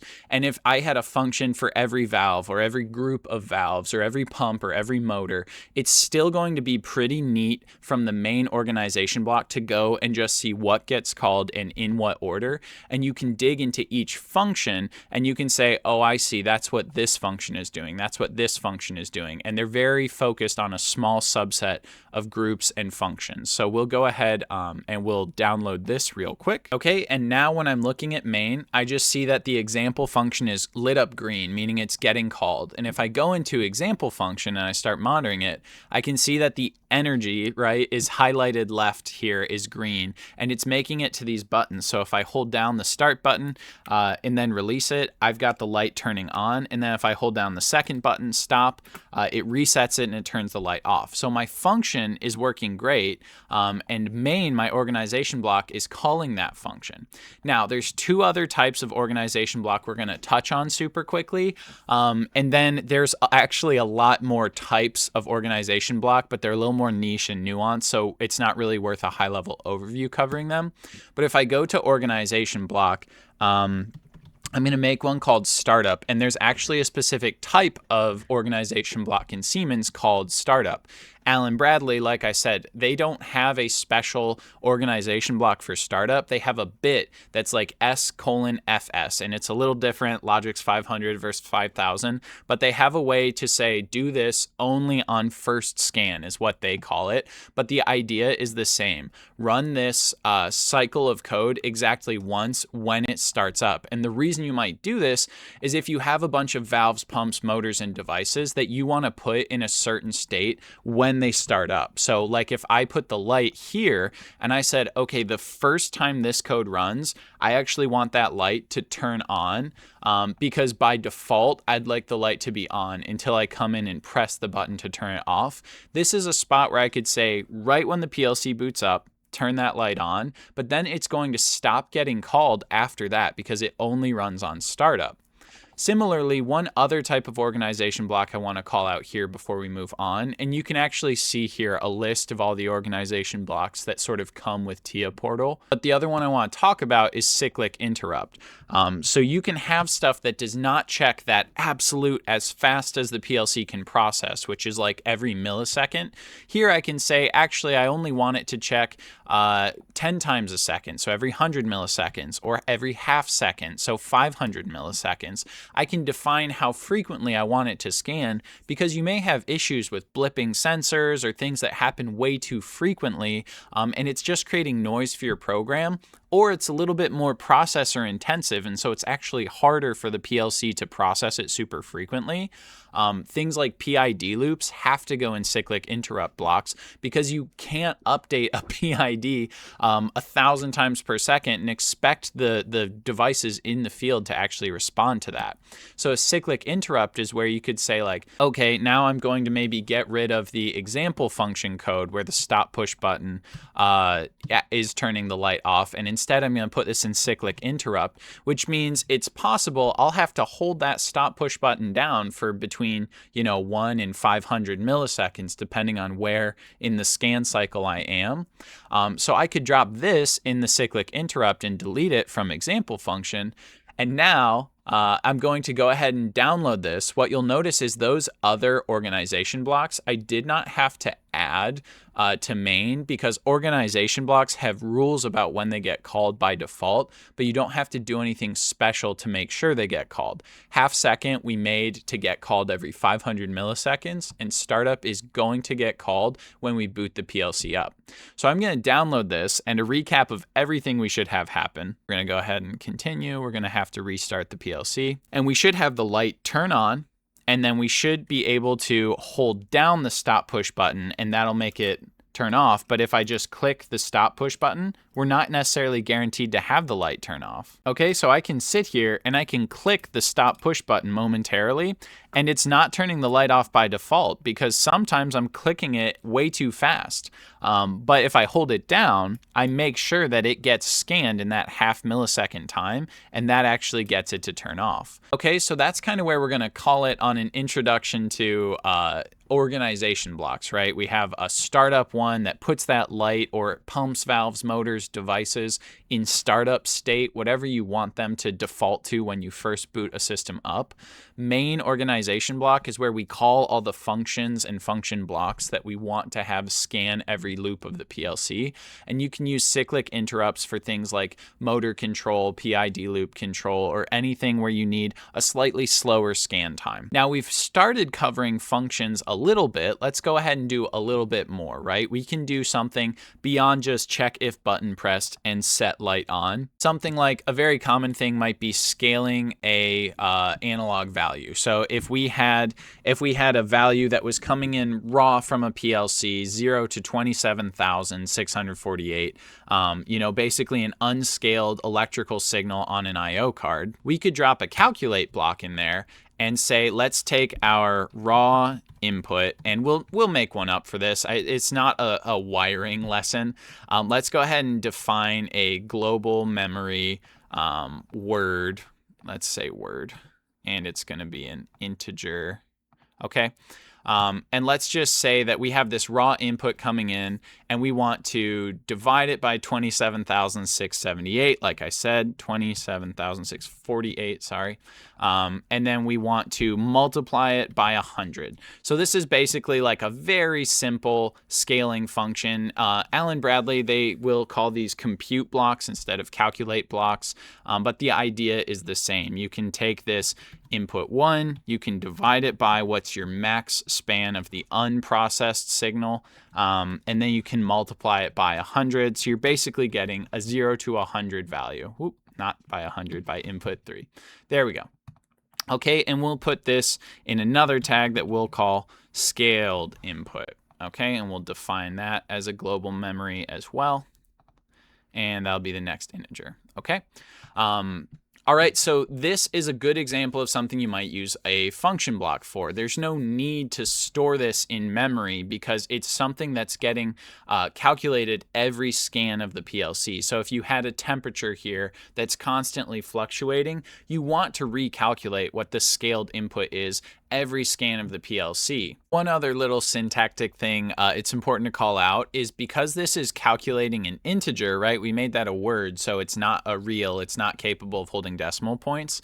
We actually want the internal math to be done as reals. And Siemens does this really nice thing with it indicated with these little squares that it's doing implicit type changing. So it's taking an integer value, it's converting it to a real, it'll do real math, and then it'll convert it to an integer on the outset. Not every PLC platform does that. So, if this was just an integer, it would be doing this in1 divided by in2 and then rounding to the nearest integer. But the whole point of this is it's taking something that could be up to 27,000, scaling it back, and then multiplying by 100 to basically get a 0 to 100% percentage. So we want to calculate a real, just a little bit of PLC programming fun there for everybody. And let's go ahead and send that live. Basically now, if we put in what should be about 50%, 13,500, you can see the scaled input is 59. But if this was some device in the field and it saw a pressure spike or a temperature spike and it goes up to 1800, it gets recalculated as a 65. So scaling of analog values is a really great example of something where a function does everything you'd need it to do. There's no need for function blocks here because that's an instantaneous calculation that you want to have done every scan of the PLC. So that's a decent explanation, I think, of functions. Now let's talk about when you do want function blocks. But the most important use case is to keep in mind, do I want memory? Do I want something that gets stored and retained between cycles? Pretty simple analogy that I've seen before and had explained to me before is a function is like a vending machine. You walk up, you put in money, you get whatever you ordered out. And a function block is kind of like a bartender where they remember your favorite order and you can walk in and they remember what you got last time and they probably just start making you your regular. So if you're an analogies person, maybe that helps. But let's use an example of, let's say I had not just one light hooked up, but let's go ahead into PLC tags and say I had 2 lights hooked up. Or, you know, really you can put yourself in the shoes of like, hey, maybe I have hundreds or thousands of devices in my system. So I have so many pumps or motors or valves, and I want them all to share sort of base code. I want them to function in the same way. So now I have light 0 and light 1. And I want to write just a light function that is going to handle some code for all of them. So I'll just call this light, and I'm going to make it a function block, okay? And the thing I want to retain, the memory that I want out of this function block, is how long each light has been active, okay? So I want to keep track of my input, which I'm going to come up here in the top section, which is where I can define inputs, outputs, things that need to both get passed in and go out, and then purely internal things that are going to get used inside of the routine only, as well as temporary and constant values. Now for the input, I'm going to say, well, that's actually just going to be the light input. Okay, so I'm going to tie whatever light this is keeping track of to this light input parameter when I call the function. And then the main thing I'm going to output is going to be runtime minutes. And I'll make it a real so we can keep track of fractional minutes. And then in here, I'm going to make a very simple little bit of code. I'm going to check when my light input is active. Oh, I need the pound sign. But so we're going to have this light input, and we're going to have it activate a retentive timer, okay? And if you're following along with the series, you're probably familiar with the TONR, which is a timer that keeps counting up and will retain how long a timer's been active.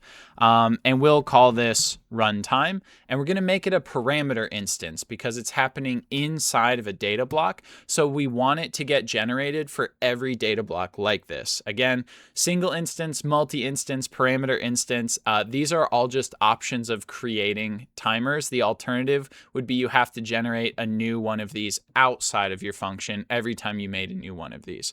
So we're going to make it a parameter instance, and it's going to automatically get dropped in out. We don't actually need it getting passed in or out, so we're going to move it to static for this video. And then I'm going to make this elapsed timer. I'm going to make it 10 minutes, so that's 600,000 milliseconds. And then we're going to come down here and we're going to move that time value of elapsed time. We're going to go ahead and move it into an intermediate value. So we'll take runtime, hashtag runtime.elapsed time, and we're going to move it into an intermediate value that we'll just call runtime milliseconds. So this way we can have a tag. This will also be local static. We can have a tag that is in data type int. That'll be fine. Dint, just to make sure it's big enough. And now we have a milliseconds value we can do math on. So then last thing we'll do is we'll make a calculate block, and we'll take runtime milliseconds and we'll divide it by 60,000. Okay, and this will tell us our runtime minutes. Runtime underscore minutes. Alrighty, and then the function for this is just going to be in1 divided by in2, like that. And I think maybe the only thing we have to do here is say local output, local out, and real. And I'm a little surprised I'm getting this at all. Oh yes, of course. So the reason I'm getting the red squiggly lines on this first one and down there is I accidentally put the hash signs in these tags when I defined them up here, which is not correct. You need the hash signs when you reference them down here, those pound signs, but you don't put them on the tag names up top. So sorry for slipping. These tutorials are a lot of content very fast. So everyone makes mistakes. Okay, so to recap what we're doing here, we're going to pass in a value of a light. We're going to count up how long that timer's been counting, convert it to a milliseconds value, divide it by 60,000, and report back the runtime minutes. And we have 2 lights now, so we'll go into example function and we'll say, all right, start push button is going to be tied to light 1 or light 0, and the stop push button, let's say, will be tied to light 1. I'll make these both momentary coils, and I'll just go ahead and delete half second and startup. We don't need those anymore. So basically, I'll even delete this calculate block. We really don't need that either. So basically, the total code in the system now is when I'm holding start push button down, the light 0 should turn on. When I'm holding the second button down, light 1 should turn on. And I have this function called light that should give me a count up counter for both those lights, but I have to do this last important step. Similar to the original function, I have to call them both. So here I'm going to say light 0, and you can see when I dragged that function block that I just defined into main to get called, it automatically said, hey, you need to make a data block to store the memory associated with this instance of your function block. So I'll call this light 0 data block. And then I'm going to make another light, and this is where you see the power of function blocks. I'm going to make another light and call it light 1 data block, and I'm going to tie this light input to light 0, and I'm going to tie this light input into light 1. Okay, and now I'm going to download this PLC function, and if we did it right, and that's a big if, I should have two different timers here that when I hold down the two different buttons, they're both going to activate different retentive timers, and I get this functionality of seeing how long they've been running for free twice, even though I only wrote the code once. So I'll hold down one button here, and the timer does not count up. I'll hold down the other, and that timer does not count up. Epic. Okay, so most likely we got the wrong type here. So yeah, so we're calculating a dint, which means an integer value, which means it's going to be rounding to the nearest whole minute, which is why nothing happened on the seconds order. Let's go ahead and make that a real and download. All right, but let's go back to main now that we're calculating reals. And actually you can see immediately we have these fractional values already, which is cool. So let's try this demo. Let's hold down light 1. Okay. And now let's hold down light 0. All right, and hopefully you can see this is a very simple example because I'm trying to go fast for this YouTube tutorial, but we got retentive timers to tell us how long these lights were running for free by writing general code, generic code in a function block that can be extrapolated away to many instances. So if I made 1,000 light objects, I could call all of them from main, and I would get this counter of how long they've each been running just by tying the correct input to each of those data block instances. So that's kind of the main reason to use function blocks and data blocks instead of just plain old functions. That's how organization blocks work. And again, PLC to PLC, these individual things can get called something different, but the main way they work and the main thing they do are pretty universal across every platform. So I hope you found this tutorial useful. I hope you've been enjoying the controls and automation series. As always, let me know in the comments if you have any questions or what you'd like to see more of on the channel. Please consider leaving a like on the video and subscribing to the channel, and we'll see you next time. Thanks. Bye.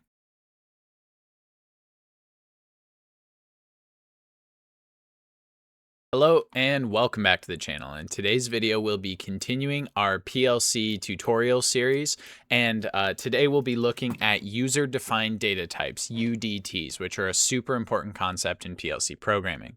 Okay, so today's tutorial is going to be a little bit different because I've been doing a lot of code along tutorials in this series, but today's video is going to need to feature a fair bit of structured text, which I haven't gone super deep into on the channel.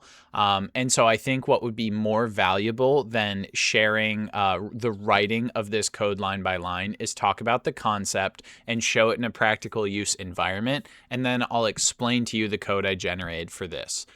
So to start very high level with the concept, a user-defined data type is essentially a grouping of tags that you want associated with a shared type of device. So a very common example is in a big chemical plant. You'd make a user-defined data type for every valve, every pump and motor. And sometimes you go even more generic and you say every two-state device is going to have auto manual mode, it'll have an interlock bit, it'll have auto manual commands, it'll have alarms, overrides, and a whole bunch more features. Every single device of this type is going to have these things. So you bunch a bunch of features together for shared objects in a data type. The example that I'm going to show with you guys today is going to be alarms. This is very common, regardless of the size of your system, to want a bunch of shared alarms in your factory. So if you're building a little standalone system, there still could be 15, 20 things that go wrong with it. And if you're controlling an entire factory from this PLC, there could be hundreds or thousands of things that could go wrong with it. And so you want to start by defining some things that every tag, every alarm might have in common. So in TIA Portal, there's a folder called PLC data types over on the left in the system tree. In Rockwell, I think there's a section called UDTs, user-defined data types, and most other PLC platforms, it'll be pretty clear. It'll be something that says data types. And when you make a new one, you go to add new data type. I've already generated the base code for alarm. And here's where I think it's really clear what's going on. You're saying, what does every alarm have? It's going to have some event that's going to trigger it initially. And then it's going to need to give me the option to acknowledge that alarm and say, yep, I've seen it. Because when you trigger an alarm, the most normal response case is that a light would turn on to say, hey, I'm in alarm state. You would shut down the logic until someone had come over and said, I see the alarm. It's okay to resume. So then there will be this bit tracking if that alarm is active, if it has not yet been acknowledged. And then when someone does try to acknowledge it, we need to retain that bit because there's a chance someone hits acknowledge, but the trigger condition is still active. In that case, we need to see that it's been acknowledged, but not yet cleared. And then just practically speaking, we'll want to keep a track of the last time, the timestamp that the alarm triggered. This is really useful if you were to tie this to an HMI or some sort of SCADA software so you can track alarms over time. And then we'll just give a couple identifying things. So ID and message could just be like enumerated 1 through 20, and message could be like, here's the thing that just happened. So you put that information again on an HMI. And we'll say every alarm in our system, we want to share these. And you can see we have Booleans, we have long date time, we have integer and string tags all grouped into this user-defined data type because we say no matter how many alarms we make, we want to keep track of all of these alarms. And then to show where this gets really useful, we make a data block. We make a global database, and we say, hey, we're going to store all the information about all of these alarms inside of this database. So I go and make an array of 20 alarms, and right off the bat, I get 20 individual objects that all have the ability to be set up here. So initially, I have one of these tied to a physical push button. I have another one tied to a PLC bit. I could come right in here and I could say, this is actually my third alarm. It doesn't matter. And then we'll say, and this ID is 2, and you can see this is the default timestamp it loads in at, so this has never been triggered, okay? But I get all of this information for 20 objects, 21 really, just by making an array from 0 to 20 of alarm. So I created that data type, and now I can make infinite numbers of that data type, and I get all of those tags populated every time. And then I made one individual outside of the array to say current alarm, because a really common thing in big systems in particular is alarm fatigue. And so many alarms go off when something shuts down that you lose sight of what has happened most recently or what the most critical one is.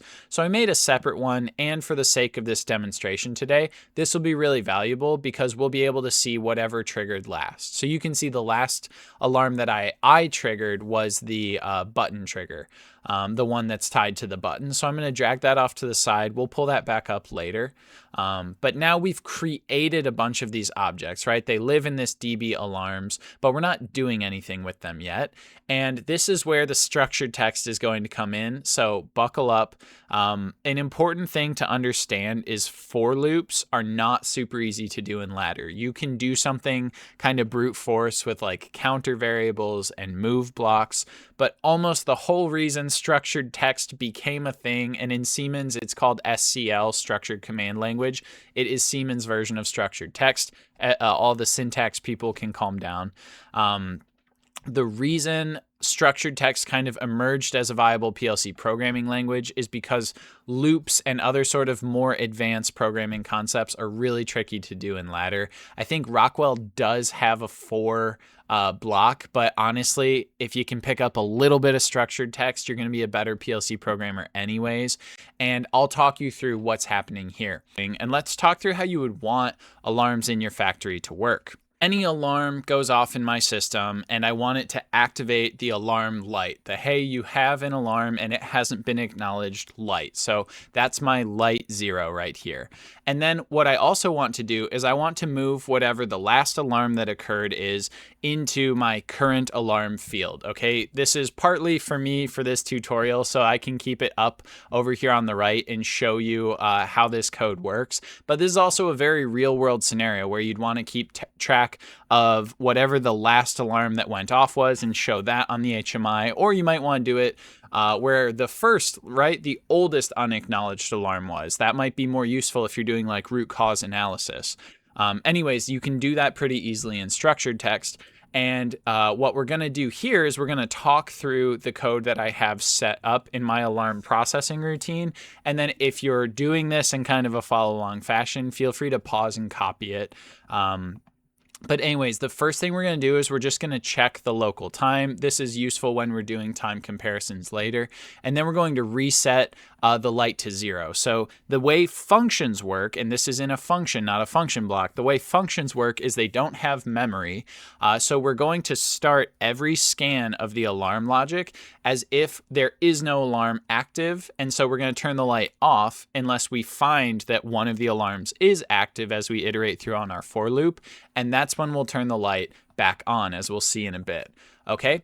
And then latest time and latest index are just going to be, they're going to be checkers for us to see if we've iterated through the whole loop and if we found alarms that have gone off more recently than the kind of initial time, right? The default time when you first set up a new tag. Okay, so hopefully that makes sense. These are all just instantiating values. If you've seen any like C++ programming or Python programming, Arduino, hopefully this looks pretty familiar to you at the beginning. Now, the meat of what the alarm handler is doing for us is it's iterating from 0 to 20, right? Because we made an array of 0 to 20 alarms. So important to note, if you made a new array with 50 new alarms and you called them something different, you do need to make a new version of this, or at least update this counter with your new array size, and you need to point it at the right input tags, okay? But anyways, for 0 to 20, which is going to iterate through all of our alarms in our database of alarms, first we're going to check if the trigger is active. So if it's actively having the alarm condition trigger it, and it hasn't already been active. So if the trigger's on, but we've already seen that it's active on past cycles, doesn't make sense to do all this initial stuff again.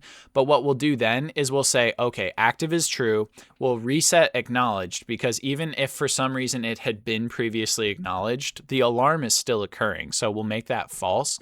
And then we'll set the timestamp that this alarm has last gone off at as temp time. So this will give us a snapshot of the time that the alarm triggered. Then we'll also say if acknowledge is true, or this is something I forgot to mention, acknowledge all. So what I have physically is 2 push buttons. One I'm going to use to trigger one of the alarms. The other one I want to use as an acknowledge all button. Okay, if you've been in an industrial environment, it's very normal for a cabinet to have like an alarm acknowledge push button on the outside. So I have an acknowledge all push button here. So if I acknowledge just that individual alarm, or I press acknowledge all, then I want acknowledged past tense to go equal to true, and then I can reset acknowledge equal to false. Again, acknowledged is that intermediate value that's checking to see if acknowledged has been true, then I should reset the thing. If trigger is not currently active and acknowledged is true, then we want to set active back equal to false. And we don't really need an and if active check here, because there's no harm in setting a value that's already false equal to false again. So just keep it clear and simple. And then again, if we get any alarm that is currently active, let's have our active alarm light just be on. And then this little bit here is just for us to be able to track the most recently triggered and active alarm and move it into our global alarm. So that's this line down here. Whatever our latest time and latest alarm index is, let's go ahead and copy that whole thing into the current alarm. And then the last thing we'll do is we'll assume ACK_ALL is equal to false, right? So it's a push button. So if we detect that it's true, we'll go ahead and reset it at the end. This we could actually delete most likely now that I'm reading it to you. But we're going to leave it as is because I know this is working. So I put all that logic in a function I called alarm handler. And then in main, I call two things. I call the alarm handler, and then I call another function called alarm setup. And this one I made purely for the sake of demonstrating how this works. Okay. So like I said, I have two push buttons in the field. One, I'm the first one tied to 0 on my PLC. I'm going to use it to simulate the trigger for alarm 0.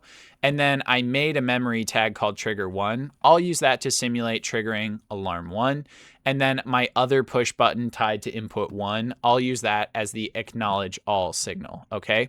Again, I hope this is making sense in terms of why to use it. I set up alarm 0 and alarm 1 to be a button trigger and a PLC bit trigger so that when I trigger them here on the left, you'll see them populate this current alarm on the right, and you'll get a good sense of the benefit of a UDT. So if I push the start push button, you can see on the left side there that activates alarm 0. In the field, my output, my light is on now. And if I go ahead and press stop all, that'll trigger acknowledge all, the light is off. And what you can see in current alarm here in the bottom right is we got an updated timestamp and it says, hey, the button trigger was the last alarm to go off. Now, if I modify to 1, what's cool is the light just turned on in the field. So the same output triggered, that's my, hey, an alarm is active and hasn't been acknowledged yet. And here you can see PLC bit trigger is the last alarm that got triggered. And the ID is 1, and I got an updated timestamp. So again, I'll press acknowledge, but it's not going to actually clear it because the trigger condition is still true. If I modify to 0, the trigger condition goes away. Now I can clear the thing. So I'm able to generate a lot of alarms with shared logic very quickly, and they all have a trigger, an acknowledge, an active, acknowledge, timestamp. They have all these shared conditions, and I know they're going to work the same way thanks to the UDT that I generate. But I can still reference the individual tags under each of those alarms and use them to program unique functionality. So if only 1 or 2 of these alarms need to open a vent valve or stop a certain pump, I could still do that with these UDTs. Hopefully that's a useful practical tutorial for you. Apologies, this is a little bit of a chaotic tutorial, but this is honestly a pretty tricky one to teach because I didn't want to get super in the weeds on structured text with you, and the lines and the use cases between UDTs and function blocks and instance data blocks do get a little bit blurry. Some of it is just getting familiar with both, and then the use cases sort of arise as you're building systems. But essentially, speedrun, a user-defined data type, is just you grouping tags that you want every device of a certain type to have access to one master data type tag, like an alarm that needs a trigger, acknowledge, active, and timestamp. It's also totally common practice to create UDTs, data types, for devices like alarms, pumps, motors, valves, analog sensors, and combine that with function blocks. So it's not either or user-defined data types or function blocks in databases, which we talked about in our last video. They can be combined, and that's how you can make some really powerful, clean, well-structured code. Okay, so I still hope this practical tutorial was useful for you. As always, if you have questions or there are things I forgot to cover in this, feel free to ask them in the comments below. I'll get back to you as soon as I can. Let me know what you want to see next on the channel in the comments, and please don't forget to leave a like on the video, subscribe to the channel if you're finding this content useful. Thanks for watching, good luck with your projects, and see you next time. Bye.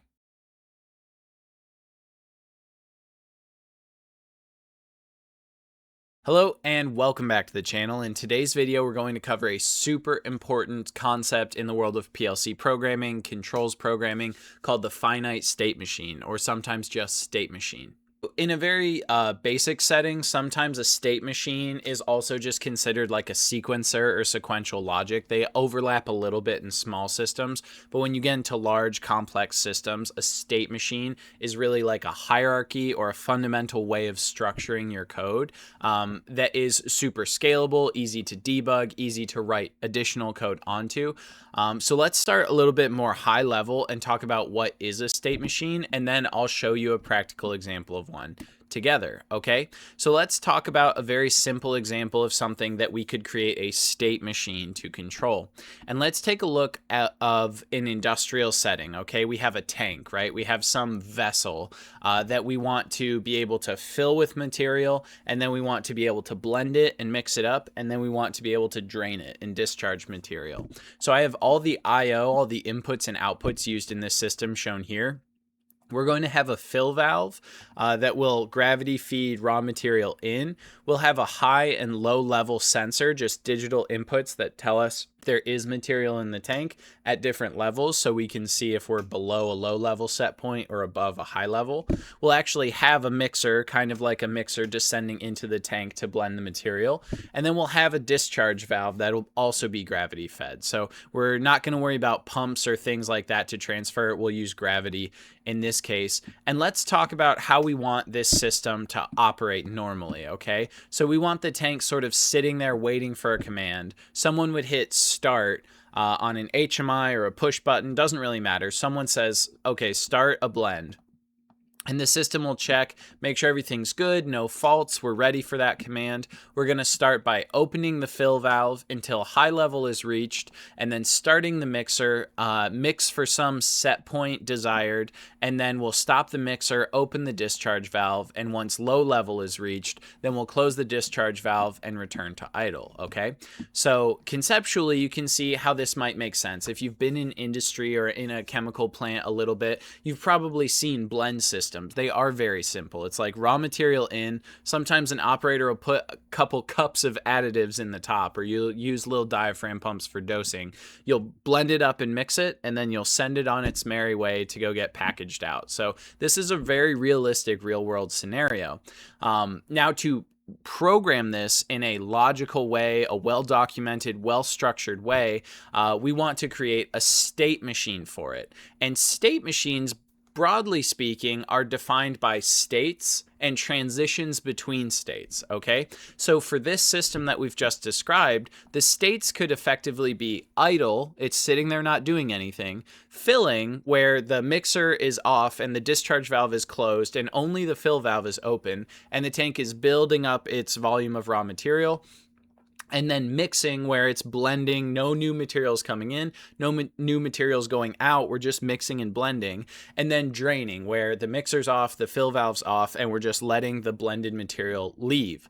And then another state to think about is if something goes wrong, like the mixer fails to start or a valve gets stuck open, that might go into alarm state.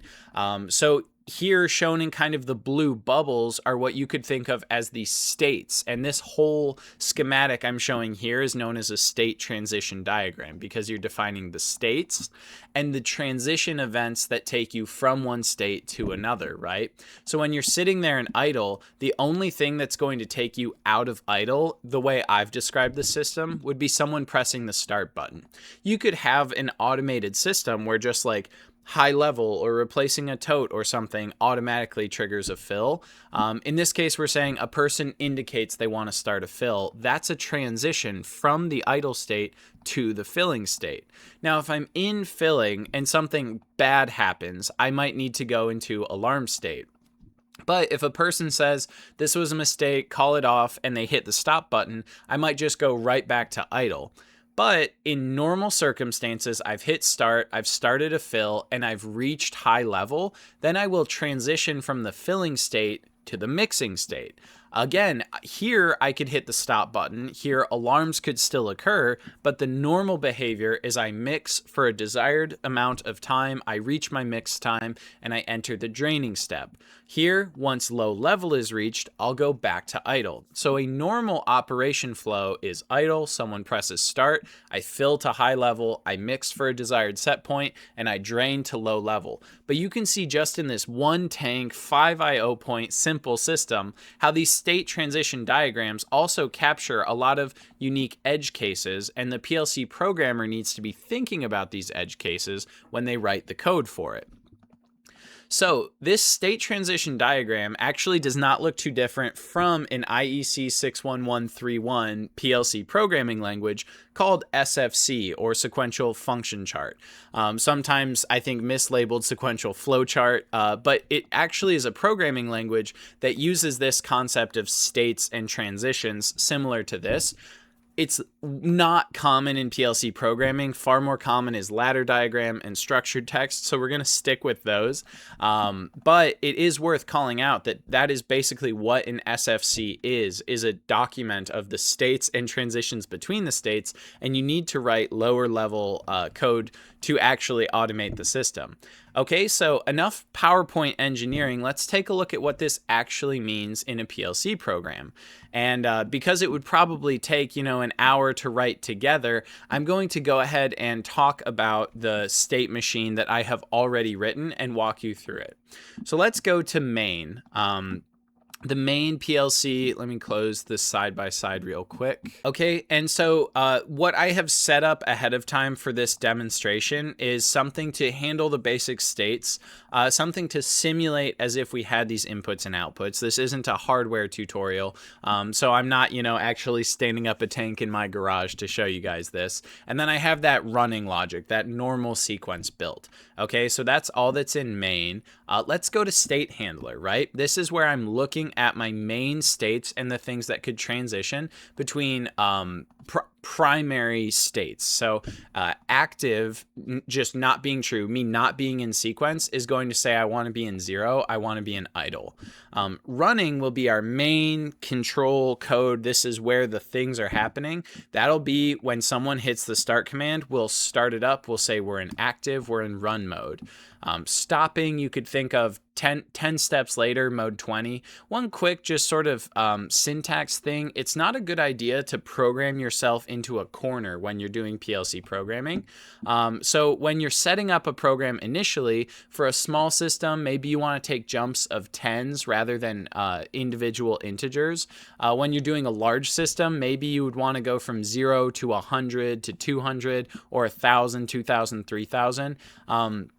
Just because as systems grow in complexity and age and features get added, sometimes you want to add a step that's actually halfway between idle and running, right? Like a startup sequence, and maybe you want to make that 5 or something so that these numbers still make sense and are sort of sequential. So that's why this is 0 to 10 and not 0 to 1. It's just sort of like a programmer's delight sort of feature.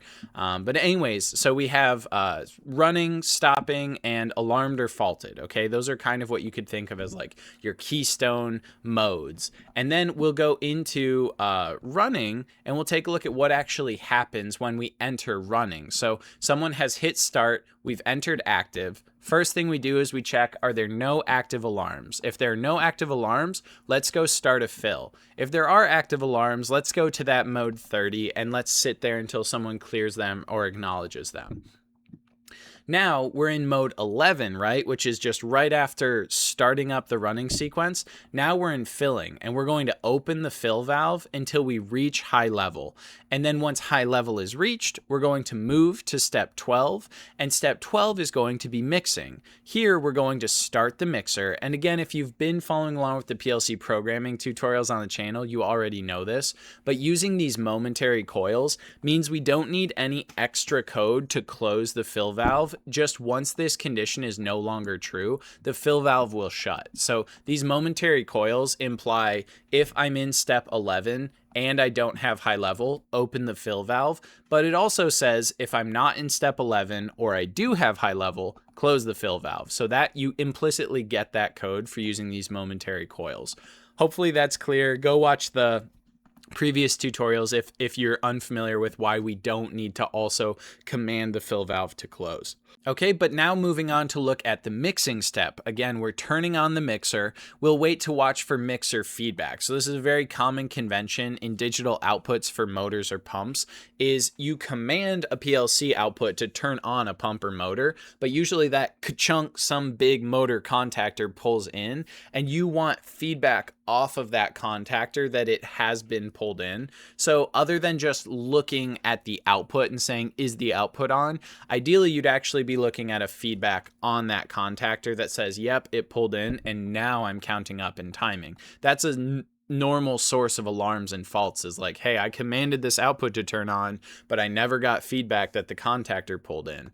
And anyways, then we're going to time for some set point. I have 1 minute in there right now. This could be a dynamic set point. It could be programmable from an HMI. I just have 1 minute in there. And when that timer finishes, we'll go to step 13. Similar to the valve, we won't need to tell the mixer to turn off. It will just turn off once we're no longer in step 12. Step 13 will be draining. It looks exactly like filling, but now we open the drain valve until low level is met. And then when low level is met, we're going to turn off the active bit and we're going to go back to step 0, which is idle. Okay, so that's the normal sequence of events. And you can see how each step handles this little discrete chunk of logic. And it's really easy to see how from an HMI or a monitoring system of any sort, you can always know exactly what your code thinks it ought to be doing just by looking at this one tag. This one mode tag will tell you exactly what it should be trying to do and what state it should be in right now. This is a lot cleaner than a world of dozens of interlocking Booleans and all this logic that's trying to happen at all time. You just find what mode currently is and you go look at what it's trying to do in that specific step. Now, because this is a software setup and I don't have all this physical I/O, I'll walk you through the sim logic I have here really quickly. When fill valve is open, I have every 500 milliseconds, so twice a second, I have add 1 to tank level, just this integer value that's tracking the tank level. And then when the drain valve is open, similarly, I subtract 1 every 500 milliseconds. So when I command the fill valve to fill, we have this value tracking tank fill and tank drain. And then when the mixer turns on, I today tell the feedback to act as if that worked properly. And then when tank level gets above 75, we say, okay, we have high level. When it gets below 10, we say we have low level. So that's the simulation logic I've built so that we can test this sequencer. All right. So let's actually walk through what this looks like, and then we'll just close the tutorial real quick. So we're sitting here in idle, system is just chilling, everything seems okay, nothing's faulted. A person comes along and hits a start button.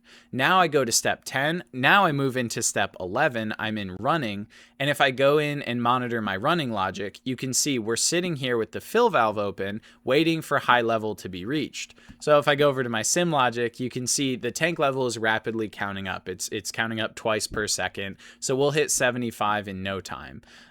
But if I had an HMI set up for this, and we'll do some HMI tutorials on the channel soon, it would say, filling, wait for high level. You'd have a graphic of the tank that is showing the volume counting up.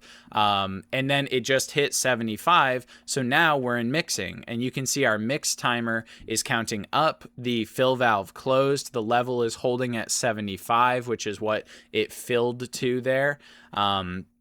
And in 45 seconds, we're going to finish this mix timer. And here you could, is a good spot to say, like, you have the main logic of what you want to be happening. What you would also add to this code is like, what's a common issue you could have at this step? It would be like the mixer is being commanded to be on, but I don't have mixer feedback for 5 seconds or 1 second. Like, I gave the contactor a chance to pull in and relay that back to the PLC. And so you could have I commanded the mixer to start and I didn't get the feedback. In that case, I want to go to my alarm state where I ask an operator to come and address why the mixer didn't start. But when everything's good and we get the feedback, we count up to 60 seconds. We get to our drain state. Now the mixer's off, the fill valve's off, and all the system is trying to do is drain until we get low level. We can see the level hurtling down now, kind of opposite of the filling step that we were just in. And in a couple of seconds, we'll be at 10, which will trigger our low level indication, and we should go back to idle, right? So this very simple logic actually would let us completely automate a filling and draining sequence. And it all goes back to there we go. We hit 10. Okay, so we should be back in idle. All right, we hit low level, it moved to step 0, and it reset active. And now everything is just chilling, waiting for commands and transitions. It all goes back to being able to define this state transition diagram for your system. If you can create this diagram, writing the PLC code to actually do the thing is relatively trivial. And there are great ways to go through step by step and check for edge cases. And of course, it gets more complicated as you get into dozens or thousands of I/O points and large interconnected systems with DCSs and SCADAs. But if you can take every system and subsystem back to a state transition diagram and say what sort of things should transition a device from open to close, should move me from filling to mixing to draining, then you can create well-structured, easy to debug, easy to program PLC code. And a big thing in our industry in controls and automation is writing code for the next person who has to work on that system. Okay, over decades, it's very unlikely that one person will be responsible for all of the control code for a facility. A state machine and well-documented state transition diagrams are a great way to show future programmers and people working on a system what you were thinking when you created that system. Okay, so like I said early on in the video, in a smaller system like this one I've demonstrated here, creating a sequencer where you just say like I'm in step 10, 11, 12, 13 is not super different from a state machine. When you get to very large systems, you often have like zones of control that are doing master things like, oh, okay, now it's time to fill. And you'll have a mode that says I've gone from, idle to fill, but you'll have a new like sub step or sub mode that's like command all the valves to do a thing. And they'll all be sub functions inside of the fill sort of master mode control. So state machines can actually have state machines nested inside of them. It gets very complicated at very large systems, but if you're able to break it down to fundamentals, then you're able to figure out what any system is doing. So I hope you found this useful. As always, if you have questions about what you saw in this video, feel free to ask them in the comments below. Please consider leaving a like on the video and subscribing to the channel. And let me know what you want to see more of on the channel next time. Thanks for watching and see you next time. Thanks. Bye.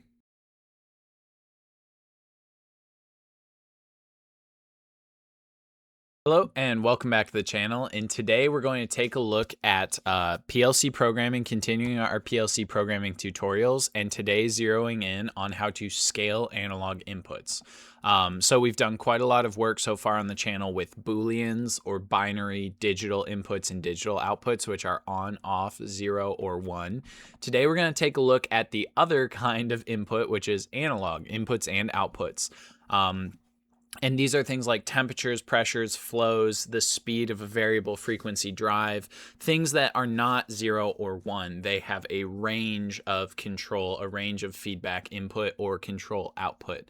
And to understand the scaling that we need to do in the PLC, you need to understand briefly how these work. So effectively, every analog device is converting a physical real-world process into a raw electrical signal. The most common ones are 0 to 10 volts DC and 4 to 20 milliamps analog input. So the thing that I want to go, put my credibility at stake and say is more common is 4 to 20 milliamps, because you get this nice benefit of 0 milliamps also telling you that there's a problem with the device. So 4 milliamps acts as your baseline of a 0 reading, where that's 0 pressure or flow or your low level or whatever. But or 4 milliamps tells you that, but 0 milliamps tells you, hey, I've lost communication with this device and I've gotten some benefit.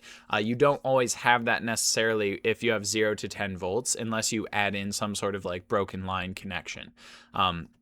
Now, it's important to note that every PLC manufacturer and every analog input card can be a little bit different, so you need to check the specs for what the raw input signal is for your card. Some Allen Bradley cards will use 0 to 32,000. They'll basically max out what a double integer can hold, a double integer value variable. But Siemens, the more common one, is basically 0 to 27,648, where anything below 0 will be seen as under current, and anything above 27,648 will be seen as over current. Okay, so we'll use 0 to 27,648 because I have the Siemens PLC programming software and a PLC hooked up. But the concepts we're about to cover are universal for any PLC. So let's actually get into what scaling an analog input looks like. And let's just make a new function called analog scaling. You could create this in any PLC platform. Now, the exact name of the next two blocks I'm going to show do vary across PLC platforms. So the two steps we want to do are basically take a raw electrical input, which will be giving us a value of 0 to 27,648, and we want to normalize it to basically 0 to 100% or 0.0 to 1.0. And then we want to scale it according to our engineering units. Okay, so this is what scaling an analog input means. What that 0 to 27,648 means to the actual real world is meaningless unless we scale it, because a flow meter, a pressure sensor, and a temperature sensor, and a level sensor could all be hooked up to the same analog input card. They could all be 4 to 20 milliamps, but that tank might be telling you 0 to 10 feet of liquid. That flow meter might be telling you 0 to 50 GPM of flow. That temperature could be 32 to 200 degrees Fahrenheit, or you might want that temperature sensor reading in Celsius. That is where the scaling comes in. So the first thing we want to do is we want to normalize that raw value. Siemens has a block called norm_x. You could do this in Allen Bradley with a compute or calculate block. You can do it in Siemens with a calculate block, but this is already built for you, where you basically say, what is my raw electrical minimum? It's going to be 0, and my raw electrical maximum will be 648. And then we'll define this raw input as a input to be passed into this function. Okay, so we're creating a function that will let us scale all of our analog inputs. So we'll make this reusable. So we'll make it what's called a local in, meaning it needs to get passed into this function when we call it. And we'll make it a double integer. That's the proper format for this. And this is going to output something that we'll use in this scaling function called normalized. So we'll just go ahead and define it. We'll make it a real because this is going to give us 0 to 1, but we don't want an integer that will only ever read 0 or 1. We want it that normalized 0 to 100%. So we want it to be a real. Okay, now we'll have this normalized bit that will, and actually, did I call it local temp? Okay, good. So this will basically tell us 0 to 1 as a function of scale, like where in the 4 to 20 milliamp span our device is. But that's still not useful because those aren't the units we're looking for. What we're looking for is something that has been scaled to the appropriate output. Okay, so we'll take that normalized and we'll say we have 0 to 100. It can be really tempting to just take that value and multiply it times your max span. So if you were looking at a level sensor that was telling you 0 to 100% full on a tank, you might get away with saying like, well, now I'll just multiply it by 100 100 and it'll tell me the percent full of the tank. But that's tricky because 4 milliamps does not always equal 0. Sometimes, like with a temperature sensor, and in the US, you know, we're using Fahrenheit, 0 is not a temperature you're going to see from a temperature sensor very regularly. If you're measuring the temperature of a liquid, a lot of these are scaled to like 32 or you know, they'll be 32 to 200, but you want this function to work if you get another temperature sensor that goes 50 to 300. So again, to make this reusable, what we want to do is we want to make some new variables and call them EU min and EU max. You can call these something else that makes more sense to you. EU means engineering units, right? This means the basically like the actual what you want your scaled output to display as. And we'll make these reals as well, even though they are most commonly going to be integers. That's okay. We'll keep them all reals. And that should not be local temp. That should be another local in. Okay. We want, when you're calling, can I move that? Okay. We want that to be a local in because we want this to be something that you pass in per input. The whole thing about making an analog scaling function that's reusable means you need to be able to change these parameters per sensor that you hook up. So we'll make engineering units minimum and maximum, and then we'll make an output that will be our scaled input. Okay, so I know I just said output that'll be our scaled input, but if you think about what this function is doing, it's taking a raw electrical signal from an analog input and it's turning it into a useful scaled engineering units, whether that's GPM for flow or, you know, inches of H2O for a level sensor or something like that. So we'll make that a local out and we'll go ahead and define that. Just this little normalize plus scale is all it's going to take to give us a reusable function that will let us scale inputs. So let's go take a look at what actually using this thing looks like, and we'll show an example of it working. So let's go ahead and define like raw temp 1. Okay, we'll make a raw temperature sensor, and to not worry about wiring or physical hookup, we'll make it a memory tag for now, but obviously this would be the tag you hook up to your global analog input channel. We'll go ahead and define it, and we'll say the engineering units minimum for this will be 32 and 200, right? So it's measuring the temperature of water. There's no reason to think it's going to measure below 32. Super important point about EU min and EU max. This is not something you as the programmer should be picking what makes sense to you. This should be from the manual of the device that you hooked up. So depending on the specs of your temperature sensor, your flow meter, it'll tell you min span and max span for 4 and 20 milliamps. So I am obviously picking values for the demonstration, but these are things that should be coming from a manual. Now let's go ahead and define the scaled output. Okay, so this is going to be now a temperature sensor. Oh, doesn't need the pound sign. There we go. This is going to show us a temperature sensor. Let's go ahead and download it. This will show us a temperature sensor that is going to read a raw electrical signal of 0 to 27,648, but our function that we just wrote should scale that down to a 0 to 1% of span and then multiply it times 32 to 200 to figure out where we are in that span, okay? So we're sitting there at 0, 32 is a good sign. Let's go ahead and throw 13,000 in here and look at what about middle span looks like, right? And it gives us, hey, okay, you're getting this electrical reading on your card of 13,000. That correlates to 110.99 degrees Fahrenheit. Nobody in the UK panic. And then let's go get pretty close to max span, okay, 25,000. All right, it's 183 degrees. So you can see this is kind of cool and kind of useful, but let's take a look at where it gets really useful. Let's say we have a raw level in here as well, and the level is going to show us from 3 inches of water up to 240 inches of water, okay? It's I don't know, ultrasonic level sensor, pick your poison. But basically, let's just make up that we have some level sensor here, and we are going to have a scaled level 1 here.